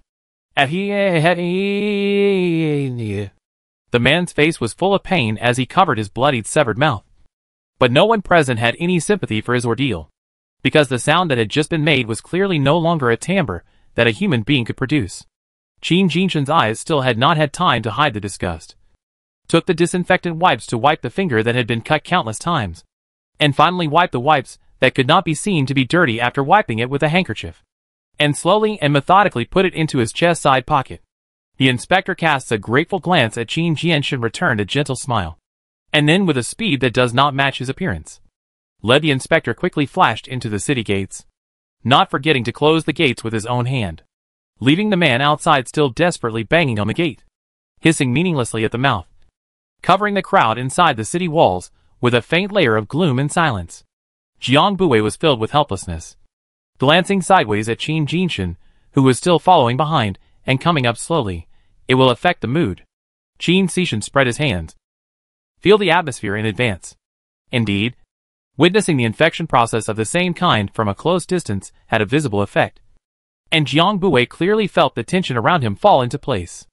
After testing the last person, the detectives finally breathed a sigh of relief, taking off the pressure of being watched by the usual bigwigs in unison, as the first zombie was engulfed by the quicksand that was stepped on by his feet. This battle of life and death officially began. The first trap is a hidden pit of quicksand. The bottom of the pit is sharp and long metal barbs. The quicksand has been flowing to cover the cold light of the metal tip. The quicksand pit engulfed countless zombies for a while, but the number of zombies was too large. The zombies in front fell, but there were still countless zombies in the back stepping on their bodies, never knowing how to get tired. The temporary quicksand pit dug out by man is far from enough to match nature's ingenious work. The space at the bottom of the pit and the range of quicksand is very small. The 4 or 5 Earth system psychics on the city wall could not set up the traps. They also had to continuously send out psychic energy to maintain the mobility of the quicksand, preventing the space underneath from being filled by zombie corpses and turning the quicksand into mud. Qishan temporarily acted as the commander, replacing 1 batch of Earth-type psychics and refilling 2 more, seeing the dense black dots underneath that were still surging forward. His head was getting big. Jiang Bui stood at the edge of the city wall, giving the best view to the Earth system adepts, who were still controlling the traps, and coldly watched the zombies below. How many Earth-type adepts and Special-type adepts are there in the base? Then Monkey's psychic ability was of little use on the front line, so he was sent to Jiang Bui as a tour guide and assistant. Seeing this, he hurriedly replied, "There are a total of 23 Earth system adepts and 41 Special system adepts. But we are here." Jiang Bui understood the meaning of his stammering. Those who were willing to go to the front line and fight for their lives with the zombies instead of thinking of escaping from the base were in the minority. "It's fine. It will come sooner or later," he carelessly consoled while manipulating the dark vine straight into the interior of the zombie tide. Covering the sky with a few whips down, the zombie group was instantly dispersed. The surrounding dust flew up. From the top to the bottom of the dense zombie group in the middle of the front position instantly empty a piece. Blood and flesh. Among them, there were those who had their bodies smashed by the hideous heavy vines that were the thickness of a bucket, and those who had been crushed by the zombies that had been shaken down behind them, and then directly stepped on by their companions behind them as a cushion for their feet. The people on the city wall were all stunned by this brutal hand of supernatural ability. But compared to before, now they had some more peace of mind and bottom line in their hearts.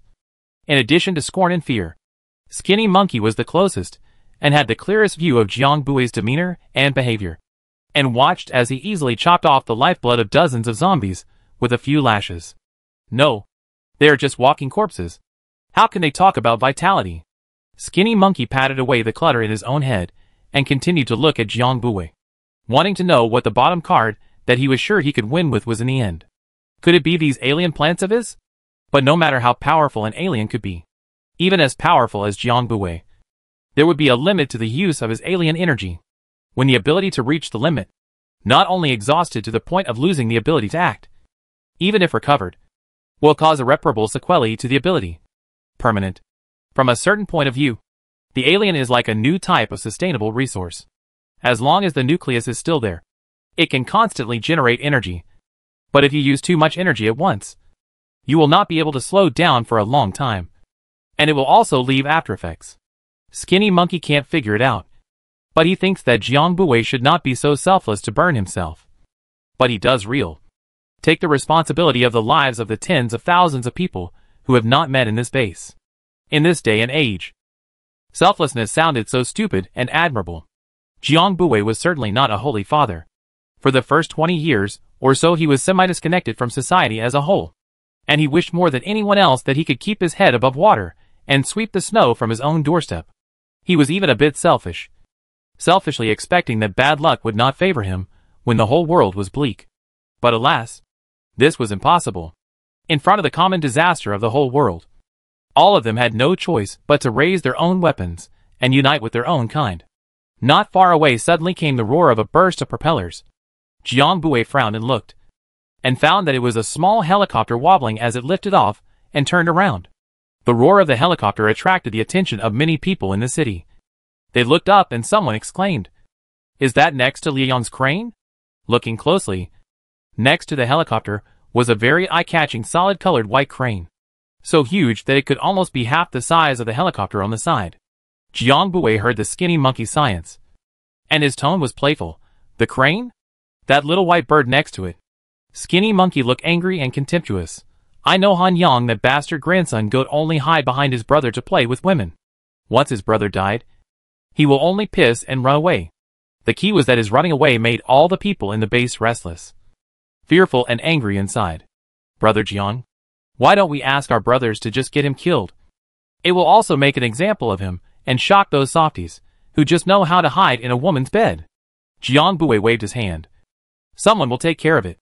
As soon as the words fell, a giant python that topped the sky instantly stood up.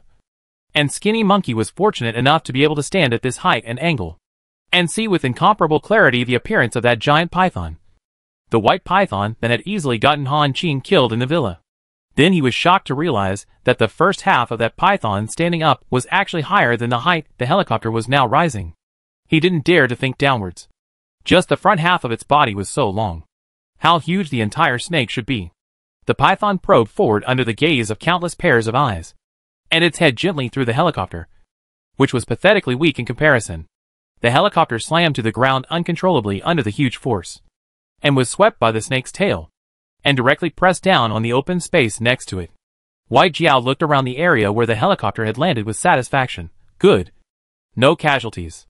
With another impact, the small white bird that was trying to escape alone was slapped into two, and only then did the tail slowly move away, revealing the wreckage of the helicopter underneath, which had already been pressed to pieces. Noticing a familiar line of sight in the distance, the white Jiao turned its head, and then very attentively shook its head in Jiang Bui's direction. Jiang Bui mentally propped up his forehead, waved his hand at the cheerful big white snake, and turned around. "Please have someone open the city gates in a moment." The thin monkey's 2A trigram's eyes were still hovering between Jiang Bui and the white Jiao, and he was very surprised to hear Jiang Bui's words. "You're going out?" Jiang Bui shook his head. "It's not me. It's my teammates. It's not just my teammates. All the other melee class adepts have to go down." How could melee class adepts utilize their strength without getting close to the target? Going out of the city was inevitable. At the same time, a lot of people suddenly gathered underneath the city's walls, including those proximity aberrants from before. The people on the city walls had seen the scene and looked at Jiang Bui in surprise. I don't know what method he used, but he was actually able to make the crowds of 100 or so Xenos underneath all willingly fend off the zombies, instead of leaving everything in the base behind and trying to find a way to escape from the forest at the back. Chapter 97, Willingly. As for whether or not the alien, who came over willingly, was really willing, that was a matter that everyone knew in their hearts. The white Jiao that had greeted them just now turned its head and took human form behind those people. When they saw the white Jiao appear behind them, their faces couldn't hide their fear. Their stiff and unconsciously shaking limbs, all of them were indicating that their actions just now had something to do with the person behind them. Jiang Bui's team was too shocking. After they entered the base, there were countless organizations and squads checking out their members and specific strength. There were 6 of them when they arrived, and 2 more came in the middle of the journey, making a total of 8. After comparing their abilities and appearances one by one, all of them agreed that this man was the White Python, a snake-type alien. Under the scornful and fearful eyes of the crowd, White Jiao lightly leaped up the 5-meter-high city wall, striding up to Jiang Bui, and took out something he had been hiding in his pocket as if he was offering a treasure. I'll go down and give it to you later. I'll go down later to get you something good. On his wide, cold white palm lay 4 or 5 crystal cores. Colorful. Jiang Bui picked up the crystal core that had electricity flashing inside, turning his head and handing it to Lu Yin, who stood there watching the thunder while splitting the thunder. Han Qin's crystal core. It should be able to help you rise to the 3rd level. Lu Yin, eating melon to herself, she swallowed with difficulty, and against Bai Jiao's gaze that was so cold that it wanted to kill her, she reached out to accept the crystal core. Thank you. I'll do it as soon as I can. Both of them didn't say any polite words. The lightning system crystal nucleus can only be used by lightning system psychics to maximize absorption. What's important now is to enhance the overall strength in order to hold back the zombie tide. Bai Jiao looked at the empty palm, and then looked at the opposite side of the 2 natural tacit understanding without words. Suddenly felt that his heart is also empty. As for the remaining cores on his palm, Bai Jiao chose to ignore them. Just as he was about to withdraw his hand, it was gripped by a hand. The force was firm yet gentle. Bai Jiao looked at Jiang Bui with a slightly startled expression. Jiang Bui stepped closer, using his body to block the movement of the interaction between the 2 men from the prying eyes of the others. His little thumb rubbed gently over the man's hand, which was much larger than his, tracing the deep yet soft lines of his palm, as if to memorize the lines of his palm. Close to the man's earlobes already stained with a little red, whispered coaxingly, "Do not be angry. Okay. Special circumstances. Next time. Will never give you to me to give someone else." Well. Bai Jiao face reddened. Like the Tang monk into the Pan Silk cave was seduced by the female goblin-like. Stammered back. His heart was thrilled by this pampering for a moment, like the surging waves in the sea. For a moment like the wailing wolves in the grassland, like anything. Just not like a cold-blooded snake. Jiang Bui laughed and tried to draw his hand a few times, and found that he really couldn't draw the hand that Bai Jiao had gripped so tightly. So he had to stop for the time being. Most of the zombies had already stepped over the bodies of their companions to cross the quicksand pit and planted themselves in the second trap swamp. Skinny Monkey looked at the ambiguous pink bubbles between the 2, very consciously turned away from the 2, and walked over to his own teammates to point out that the one on the left with the red hat. Yes, that's the one. Level 2. Not that one. It's the one behind. That one is stronger. Yeah. That's it. His mate didn't move his ears back a bit. Humanoid radar is good, but inevitably, the process is also relatively noisy. Having just taken a small step back, his eyes suddenly went black, and his suddenly widened eyes were filled with unforeseen shock. Monkey. But the speed of the release of the alien energy in his hand was far less than the speed of the zombie jumping up and stretching its claws. The thin monkey saw his expression, realized what was going on, and quickly dodged. But the zombie claws reflected in his pupils signaled that it was too late. Some of the teammates in the distance didn't pay attention to this place. Some saw it, but were too late to stop it, and the bottom of their eyes were filled with despair. Just then, a vine across the skinny monkey, and the zombie jumped up, intercepted the zombie throughout. Then immediately after, the zombie, that was still struggling to hang on the city wall, was chopped off by an invisible silk thread, and was chopped into countless tiny pieces of flesh that fell off the city wall. The skinny monkey managed to avoid the tragic fate of being slashed all over his face by the zombie's claws, and looking at the blood and gore that had fallen all over the place. He had not yet regained his senses from the aftermath of the robbery. It was his companion who came back to his senses first. pulling the skinny monkey and hurriedly thanking Jiang Buwei and Qin Xishan for saving their lives. Qin Xishan smiled and waved his hand to leave. Jiang Buwei, it's fine. Be careful of sneak attacks. Some of the level 2 zombies can jump up. The city wall was horizontally very long, able to stand hundreds of people at the same time. 30 to 40 Xenos replaced the previously exhausted Xenos and lined up on the city wall, with 2 or 3 gun-toting soldiers standing between every 2 Xenos. 10 minutes to change the rounds, and strive to maintain the best condition up there at all times. Shout directly when you encounter danger. Those at the back must be alert and be the first to strike. Jiang Buwei slowly turned his head and looked towards the zombies that were already about to reach the bottom of the city wall. Now, the remaining Xenos set off. The alien abilities that were restricted to melee physical combat were twice as many as the number of people standing on the city wall. And among them, there were also some strong alien abilities, adding up to a total of 74 people, all of whom stood heavily armed in front of the gate that was about to be opened and waited with bated breath. Among them, there were not only humanoids, but also all sorts of strange forms, all sorts of plant and animal form altered beings, as well as all sorts of real animals. Zhou Cho curiously glanced twice at the large man beside him, for the first time seeing someone who could grow even larger than Little Flower. Cui Chan settled her home and also rushed over in a hurry. Seeing that she kept looking at someone else's naked muscles, she reminded, "Don't be so obvious. We'll all be turned into meatloaf if he punches us over." Although there is an element of exaggeration in this statement, Zhou Chu still reveals an awkward yet polite sarcastic smile to the big guy over there who is already looking over. "Hi." The big guy froze for a moment. His eyes narrowed, and he returned a soft hi with a shy and coy face. In the side has been watching the drama of the Shen line, to see the Zhou Chu shy buried head action happy to laugh out loud. According to the original plan, Qi Shan, Bai Jiao, and another top 10 ranked alien squad leader each led a team, respectively, from the left and right flanks and front impact zombies. Jiang Buwei, who possessed strong control ability, was standing on the city wall, responsible for covering and fishing out dangerous companions in time, and was the last line of defense for these 74 people. Jiang Buwei didn't show anything on Qi Shan's face when he took the initiative to go out and fight. But in his heart, he was still somewhat surprised and admired. The eye system ability could be used in both melee and long-distance combat. But everyone knew that standing on the city wall as a mage was still much safer than going down to wade into danger as a meat titan or warrior. Jiang Buwei firmly looked around the circle. "Gentlemen, please rest assured behind you. We are all standing behind you. I want to assure you that none of the zombies will touch your back."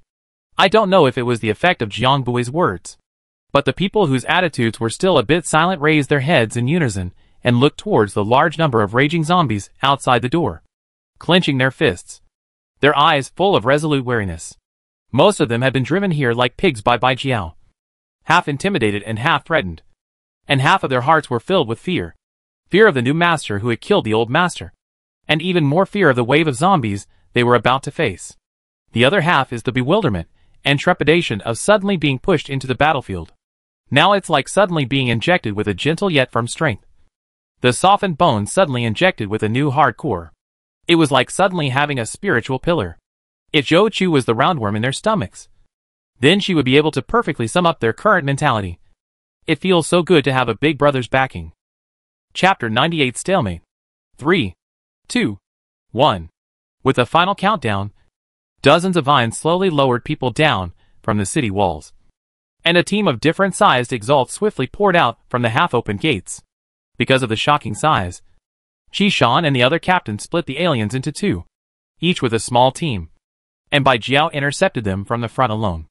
The giant python had just taken shape, instantly crushing a large swath of zombies in front of it, and the front of the city wall was instantly left empty, greatly reducing the pressure on the other exalts. The other captain, Song Yan, looked towards the middle with a groveling face, and lamented to Qi Shan, "These two, why are they all like eating fertilizer? Their supernormal abilities are rising." Qi Shan had watched the whole fight in the villa, and now that he saw the scene, there were no ways in his heart, and he only took action to solve the head of the zombie that was about to pounce behind him. And in the meantime, he exchanged glances with a freshly colored vine. "Concentrate." Song Yan resentfully turned to the side. avoiding the zombie slime spraying behind him, and concentrated on the zombies around him. It had to be said, with the white Jiao in the front holding back the large force. The pressure on the rest of the alien aberrations was reduced by more than a little. In contrast to the huge white python, the tide of zombies was like a colony of ants that couldn't see its face, weak and helpless. But wherever the snake traveled, there were all crushed zombie remains.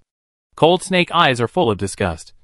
Although the surface of his snake body has a layer of invisible protective film, can prevent the disgusting zombie mucus and residue. But after all, the heart still diarrhea. In the past, he was used to the wild and did not feel anything. But now the thought of going back to see the beautiful big baby so dirty. The heart is twisted very much. Jiang Bui doesn't have Bai Jiao's complex and despondent psychology. He is now fully concentrated on the people under the field, paying attention to their backs. And by the way, clearing some of the zombies that jumped to the city wall. He raised his hand to touch the small flower coiled around him. And the dark black python slowly slid down the city wall again, lying on its back along with the giant crocodile underneath that seemed to be sleeping peacefully and soundly, waiting for Jiang Bui's instructions to let them out. The Earth System psychic who just replaced on the wall couldn't hold on and replaced down again. Several people leaned on the wall in a state of exhaustion and panted heavily, sweating like a pig in the early spring, which was still a little cold, soaking the clothes on the back. The trap on the left won't hold. Right side too. The earth pit trap directly opposite lost its original proper function without any surprises under the sweep of the white Jiao's huge body. Therefore, the Earth-type adepts only needed to maintain the traps in both directions. Otherwise the Earth-type adepts' abilities would only be depleted faster. With the traps useless, the aggressive alterants quickly topped up the gap. Metallic system, lightning system, fire system, space to move objects, colorful and various kinds of supernormal abilities are like fireworks in the air constantly bloomed. One of the zombies in the group had already used its intact eye to aim at the target standing on the city wall. But the target himself didn't notice in the slightest, and was still enduring the recoil to shoot. The zombie with super climbing ability was like a gecko on the city wall quietly avoiding everyone's attack in line of sight. And a strong rotten claw clang embedded in the head of the city wall. A powerful rotting claw embedded in the head of the city wall, revealing a red bloodshot eye looking towards the soldier who didn't notice this side. The bottom of the eye was full of desire and greed for blood and flesh. The male student-looking boy next to him was just about to let out a sigh of relief after releasing his supernatural ability when he inadvertently glanced to the side and saw a sight that made his pupils suddenly shrink. "Watch out!" Shouting out, his eyes instantly hollowed out before releasing a light that could blind. Literally. Hissing. Two straight laser eyes quickly swept towards the claw the zombie was about to rip through the man's body, causing it to let out a guttural cry of pain. The soldier who was unlucky enough to be chosen as a target was also surprised by this turn of events, especially when he looked back and saw that the zombie was clearly coming towards him. He forcefully suppressed his panic and raised his gun to the zombie's head, his slightly trembling finger pulling the trigger without hesitation. Boom! With a gunshot, the bullet easily and accurately pierced through the zombie's miserable-looking head, exploding a tragic white flower without blood. Soldier shocked. Not yet wait to calm down the mood to look at the boy who put away the laser eyes. The gratitude in the bottom of the eyes can be felt without having to say, and said in a loud voice, "Thank you. Thank you. Really thank you. Have any need to help must come to me." Just finished suddenly scratching his head, probably because he felt that the words he said just now were too arrogant, for fear of annoying people. After all, what can people alien help him? The boy blinked his eyes that were reddened from too frequent use, and readily agreed, "Sure. My name is Liangwen. What about you?" The soldier scratched his head again. "Zhang Jun. Just call me Junzi." The two exchanged names and smiled at each other before quickly filling their shoes and keeping their focus on the zombies in front of them. They couldn't afford to be distracted for another moment and had to go all out, because behind them were family and friends who were not capable of resisting in the slightest. The residents of a city. Behind each soldier were 3 or 5 people who were always ready to replace them. And the huge recoil made their shoulders and arms usually only able to withstand dozens of consecutive bullets before they had to be replaced. Luckily, there were plenty of machine gunners inside the legion that the base had first been inhabited by. But unfortunately, this small number of locally stationed troops had previously been suppressed by the Han family, with one of the aberrants awakening and one being scooped up by various means of coercion, resulting in them having little presence most of the time. and consuming a large amount of non-renewable thermal weapons every time they traveled. Their munitions and ammunition were also seriously insufficient, and their manpower was slowly being sacrificed in the course of their operations, and their strength was getting weaker and weaker. And sometimes, they even needed to farm some food themselves to barely fill their stomachs. Jiang Buwei also sincerely admired the spirit of people who could still be obliged to go up in times of crisis.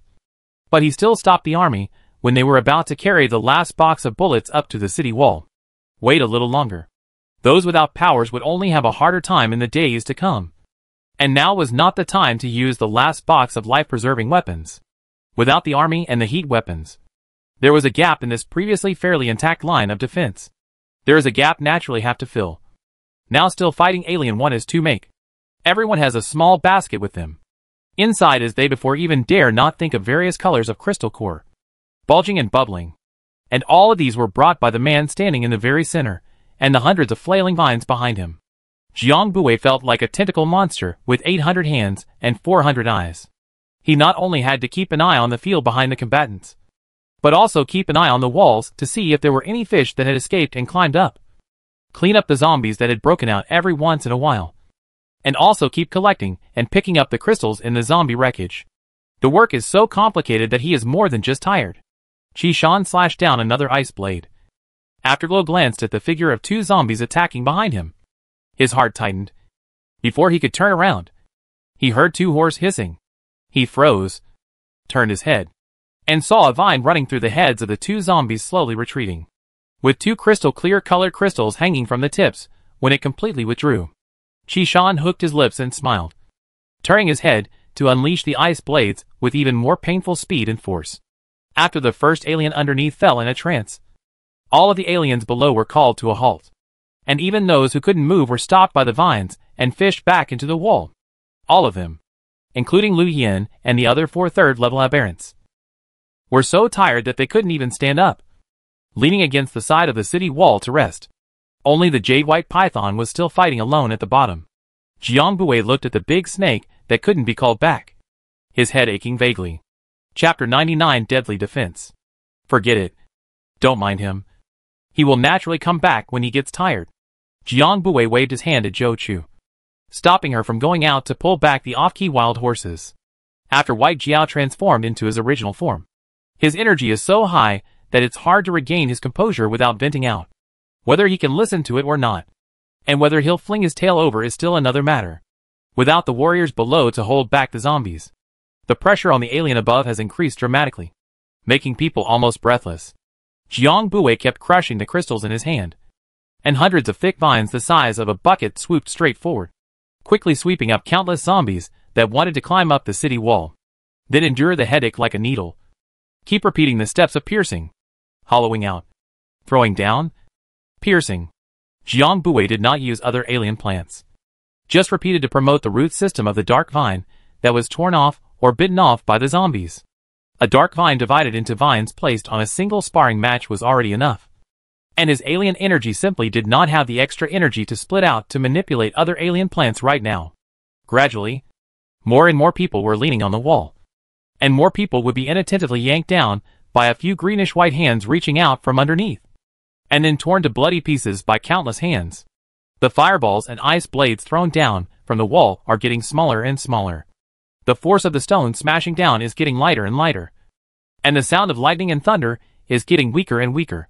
Just when everyone was in despair and the atmosphere was stiff, there was a burst of wheelbarrows and footsteps behind them. Qi Shan originally stood in the front, and Jiang Buwei Zhou Chu 2 people scattered in a single line stand. He just split a few connected zombie head, was a thin monkey face excitedly tugging the collar crooked.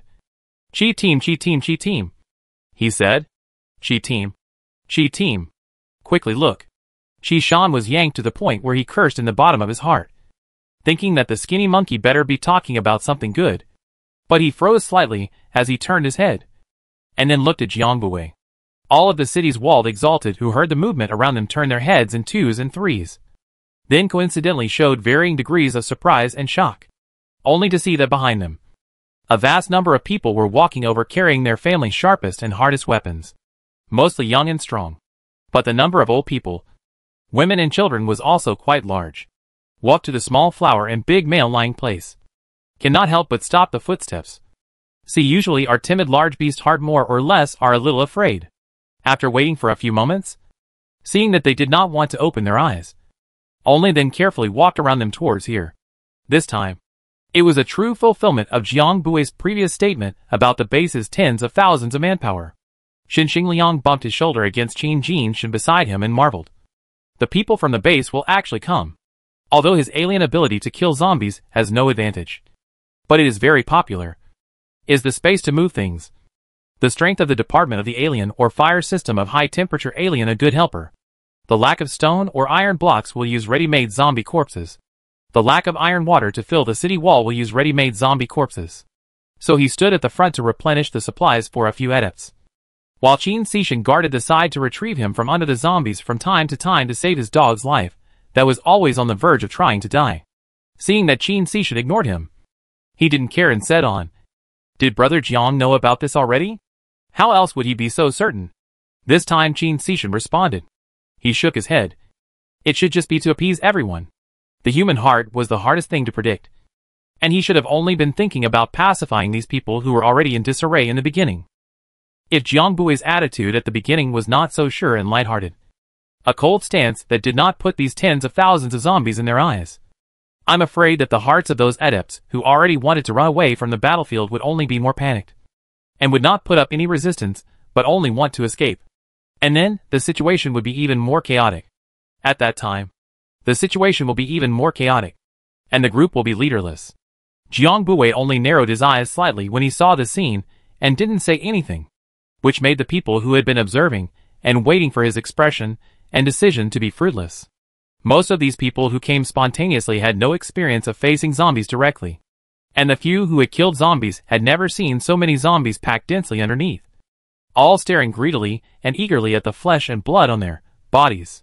These people were arranged by Qi Shan to arrange for the people who have killed zombies, and hunter teams to take the weapons assigned to the city wall. Inexperienced people are in the logistics, ready to replace the weapons and food, as well as patrol the northeast and northwest of the city wall is intact. There are no sporadic invasion of zombies. The people assigned to patrol the city walls were trembling in their hearts, as each of the two teams was followed by a general, who seemed to be walking slowly behind them, and happened to be in a very suitable position. The boy walking on the side looked like he had only just reached adulthood, trying to make a look like I'm not afraid, and quietly asked the big brother walking beside him, "Can this big guy behind us really understand what we're saying? Will it?" The boy made a gesture, and then looked at his big brother, expecting to find some comfort in his heart. "I'm a little scared." "Nonsense. Do not understand the human language can follow us here?" Big brother blankly glanced at him, or patted his shoulder to pacify a few times. "Don't worry. Didn't you see that the master of the others are still on the city wall to kill zombies? Such a powerful person is helping you to block, but also sent a big guy to protect you. Be content." The boy thought of just seeing the scene on the city wall that covered the sky, which slowly put his heart back into his stomach and accelerated his pace to follow the team. Behind him, Nobita half squinted his eyes and slowly slumped his paws to keep up, playing the role of a qualified overseer. The people on the city wall looked tired as they ran back and forth, but the zombies under the city did not have the slightest tendency to become fewer. The zombies they killed in this effort were at least tens of thousands, but there was no change to the overall zombie army. As soon as the sparse number of aberrants entered the zombies' surroundings, it was like a mud cow entering the sea. Not even a shadow could be seen. Jiang Bui cursed in the bottom of his heart and said to Thin Monkey, "This won't work. Can we find that high-level zombie inside?" They had stalemated from daytime to darkness, and that high-level zombie hadn't even appeared in shadow, as if it only existed in their speculation. Skinny Monkey smiled bitterly. "I can't find it. I can only detect powers that are the same level as me or below, and at most one level higher than me. So ugh." Jiang Bui patted his shoulder hard. "Cheer up. When the sky collapses, there's still a taller one to hold it up."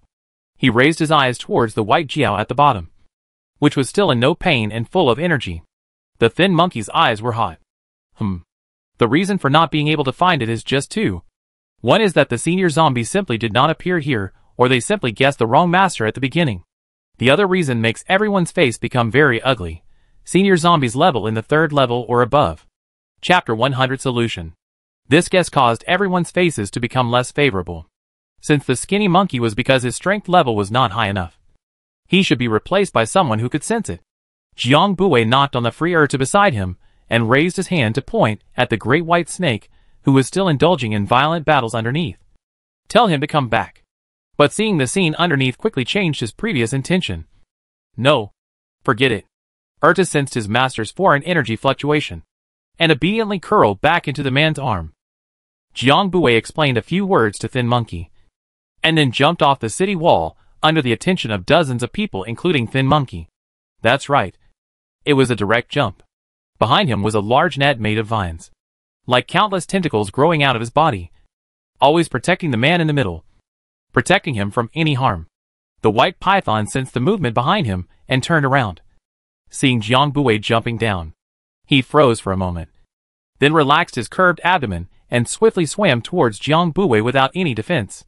At the same time, his tail slapped the zombie group behind him, which was unaware of their fatigue, to the side, and used his huge body to encircle Jiang Bui in his arms, blocking him tightly.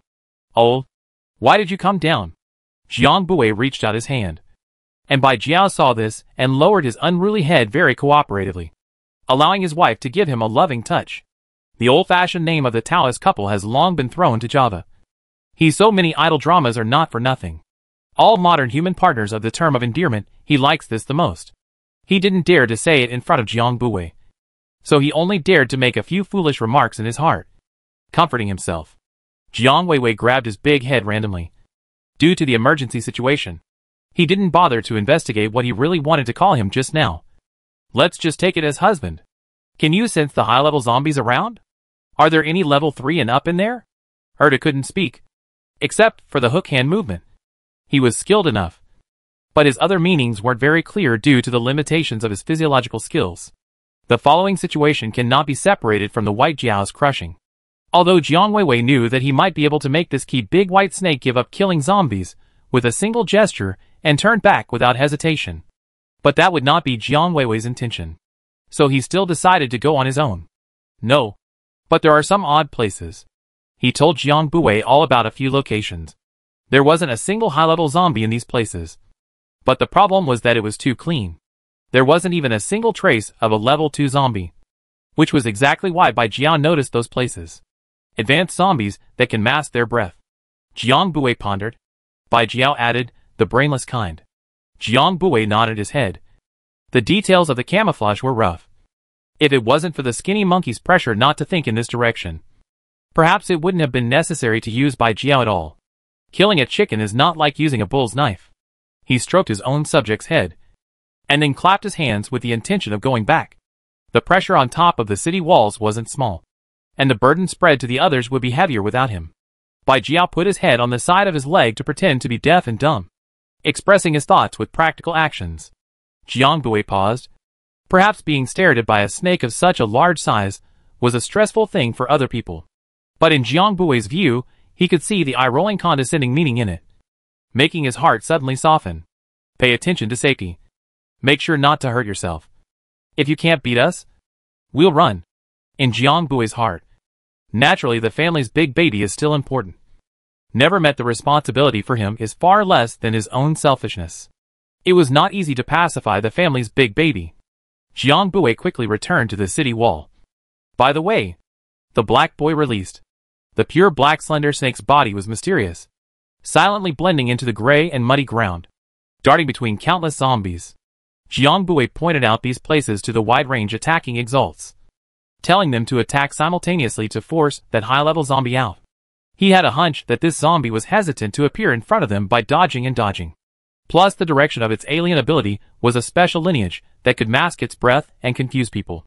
And its force value might not be high at all, under the condition of sacrificing a lot of the city wall defenses. Several hundred people simultaneously attacked swiftly set fire. These several places were soon bombarded furiously, and killed without leaving a single piece of armor. There wasn't a single zombie standing in the several large and small circles within the delineated atmosphere anymore. But they didn't find any suspicious targets at all. The atmosphere instantly became heavy. But it was Jiang Bui who was still staring at the piles and piles of wrecked corpses, as if he was trying to find out something. White Jiao suddenly spoke out, interrupting his thoughts. It's right here. I can feel it. The pile of corpses on the easternmost side is not right. Almost at the same time as the words fell, the easternmost pile of corpses that had been nailed to death by the metal blades suddenly made a minuscule movement.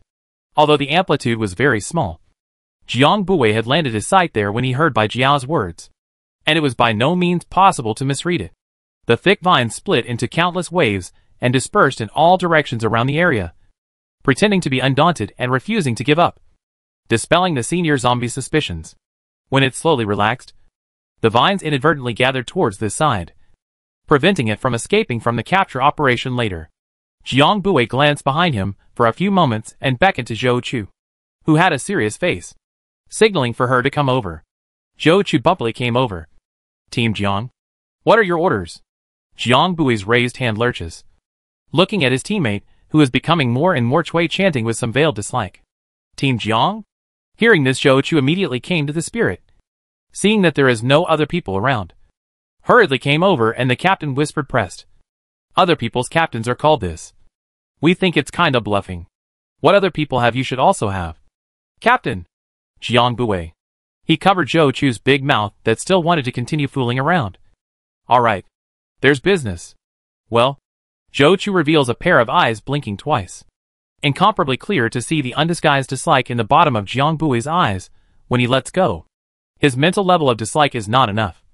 After touching Bai Jiao's dirty head, he didn't even wipe his hands, but he actually took out a piece of alcohol wipes and repeatedly wiped it off. The careful appearance of the uninformed also thought that it was stained with something dirty. Dirt? No. In the eyes of this pair of dogman men, he himself might be the dirty thing. Burn the pile of bone scum at the far east surrounded by dark vines. When Zhou Chu heard the main event, he immediately became all business. The one on the far side? Burn the bone scum? Looking at the bottom might not be clear. Looking at the distribution of the dark vines on top of the city wall, and then hearing what Jiang Bui said, the location is clear. The high-level zombie that was still in the pile of corpses waited for too long. And just as it couldn't resist moving a little more, a hot invisible net directly covered it. Swish, stab. Roar, dash. Along with the sound of the heat rapidly evaporating, there was also a barely audible hiss of discontent. The high-level zombie couldn't feel the heart-rending pain of being scorched, but it could feel its body being rapidly melted. In another blink of an eye, it realized with horror and anger that it only had one shoulder left to move. The senior zombie's angry yet weak aura quickly swept over the zombie horde underneath the city wall that had already been half destroyed by Bai Jiao and the several hundred Xenos. Roar! Roar, dash! Hiss and roar! Tens of thousands of zombies hissed loudly in your ears, and the crowd on the city walls coincidentally covered their ears in death, forcing themselves to endure the shock and trembling that rose uncontrollably from the bottom of their hearts. However, they are now much more relaxed than before, because the biggest boss has been solved. The rest without the leader's orders will naturally slowly disappear.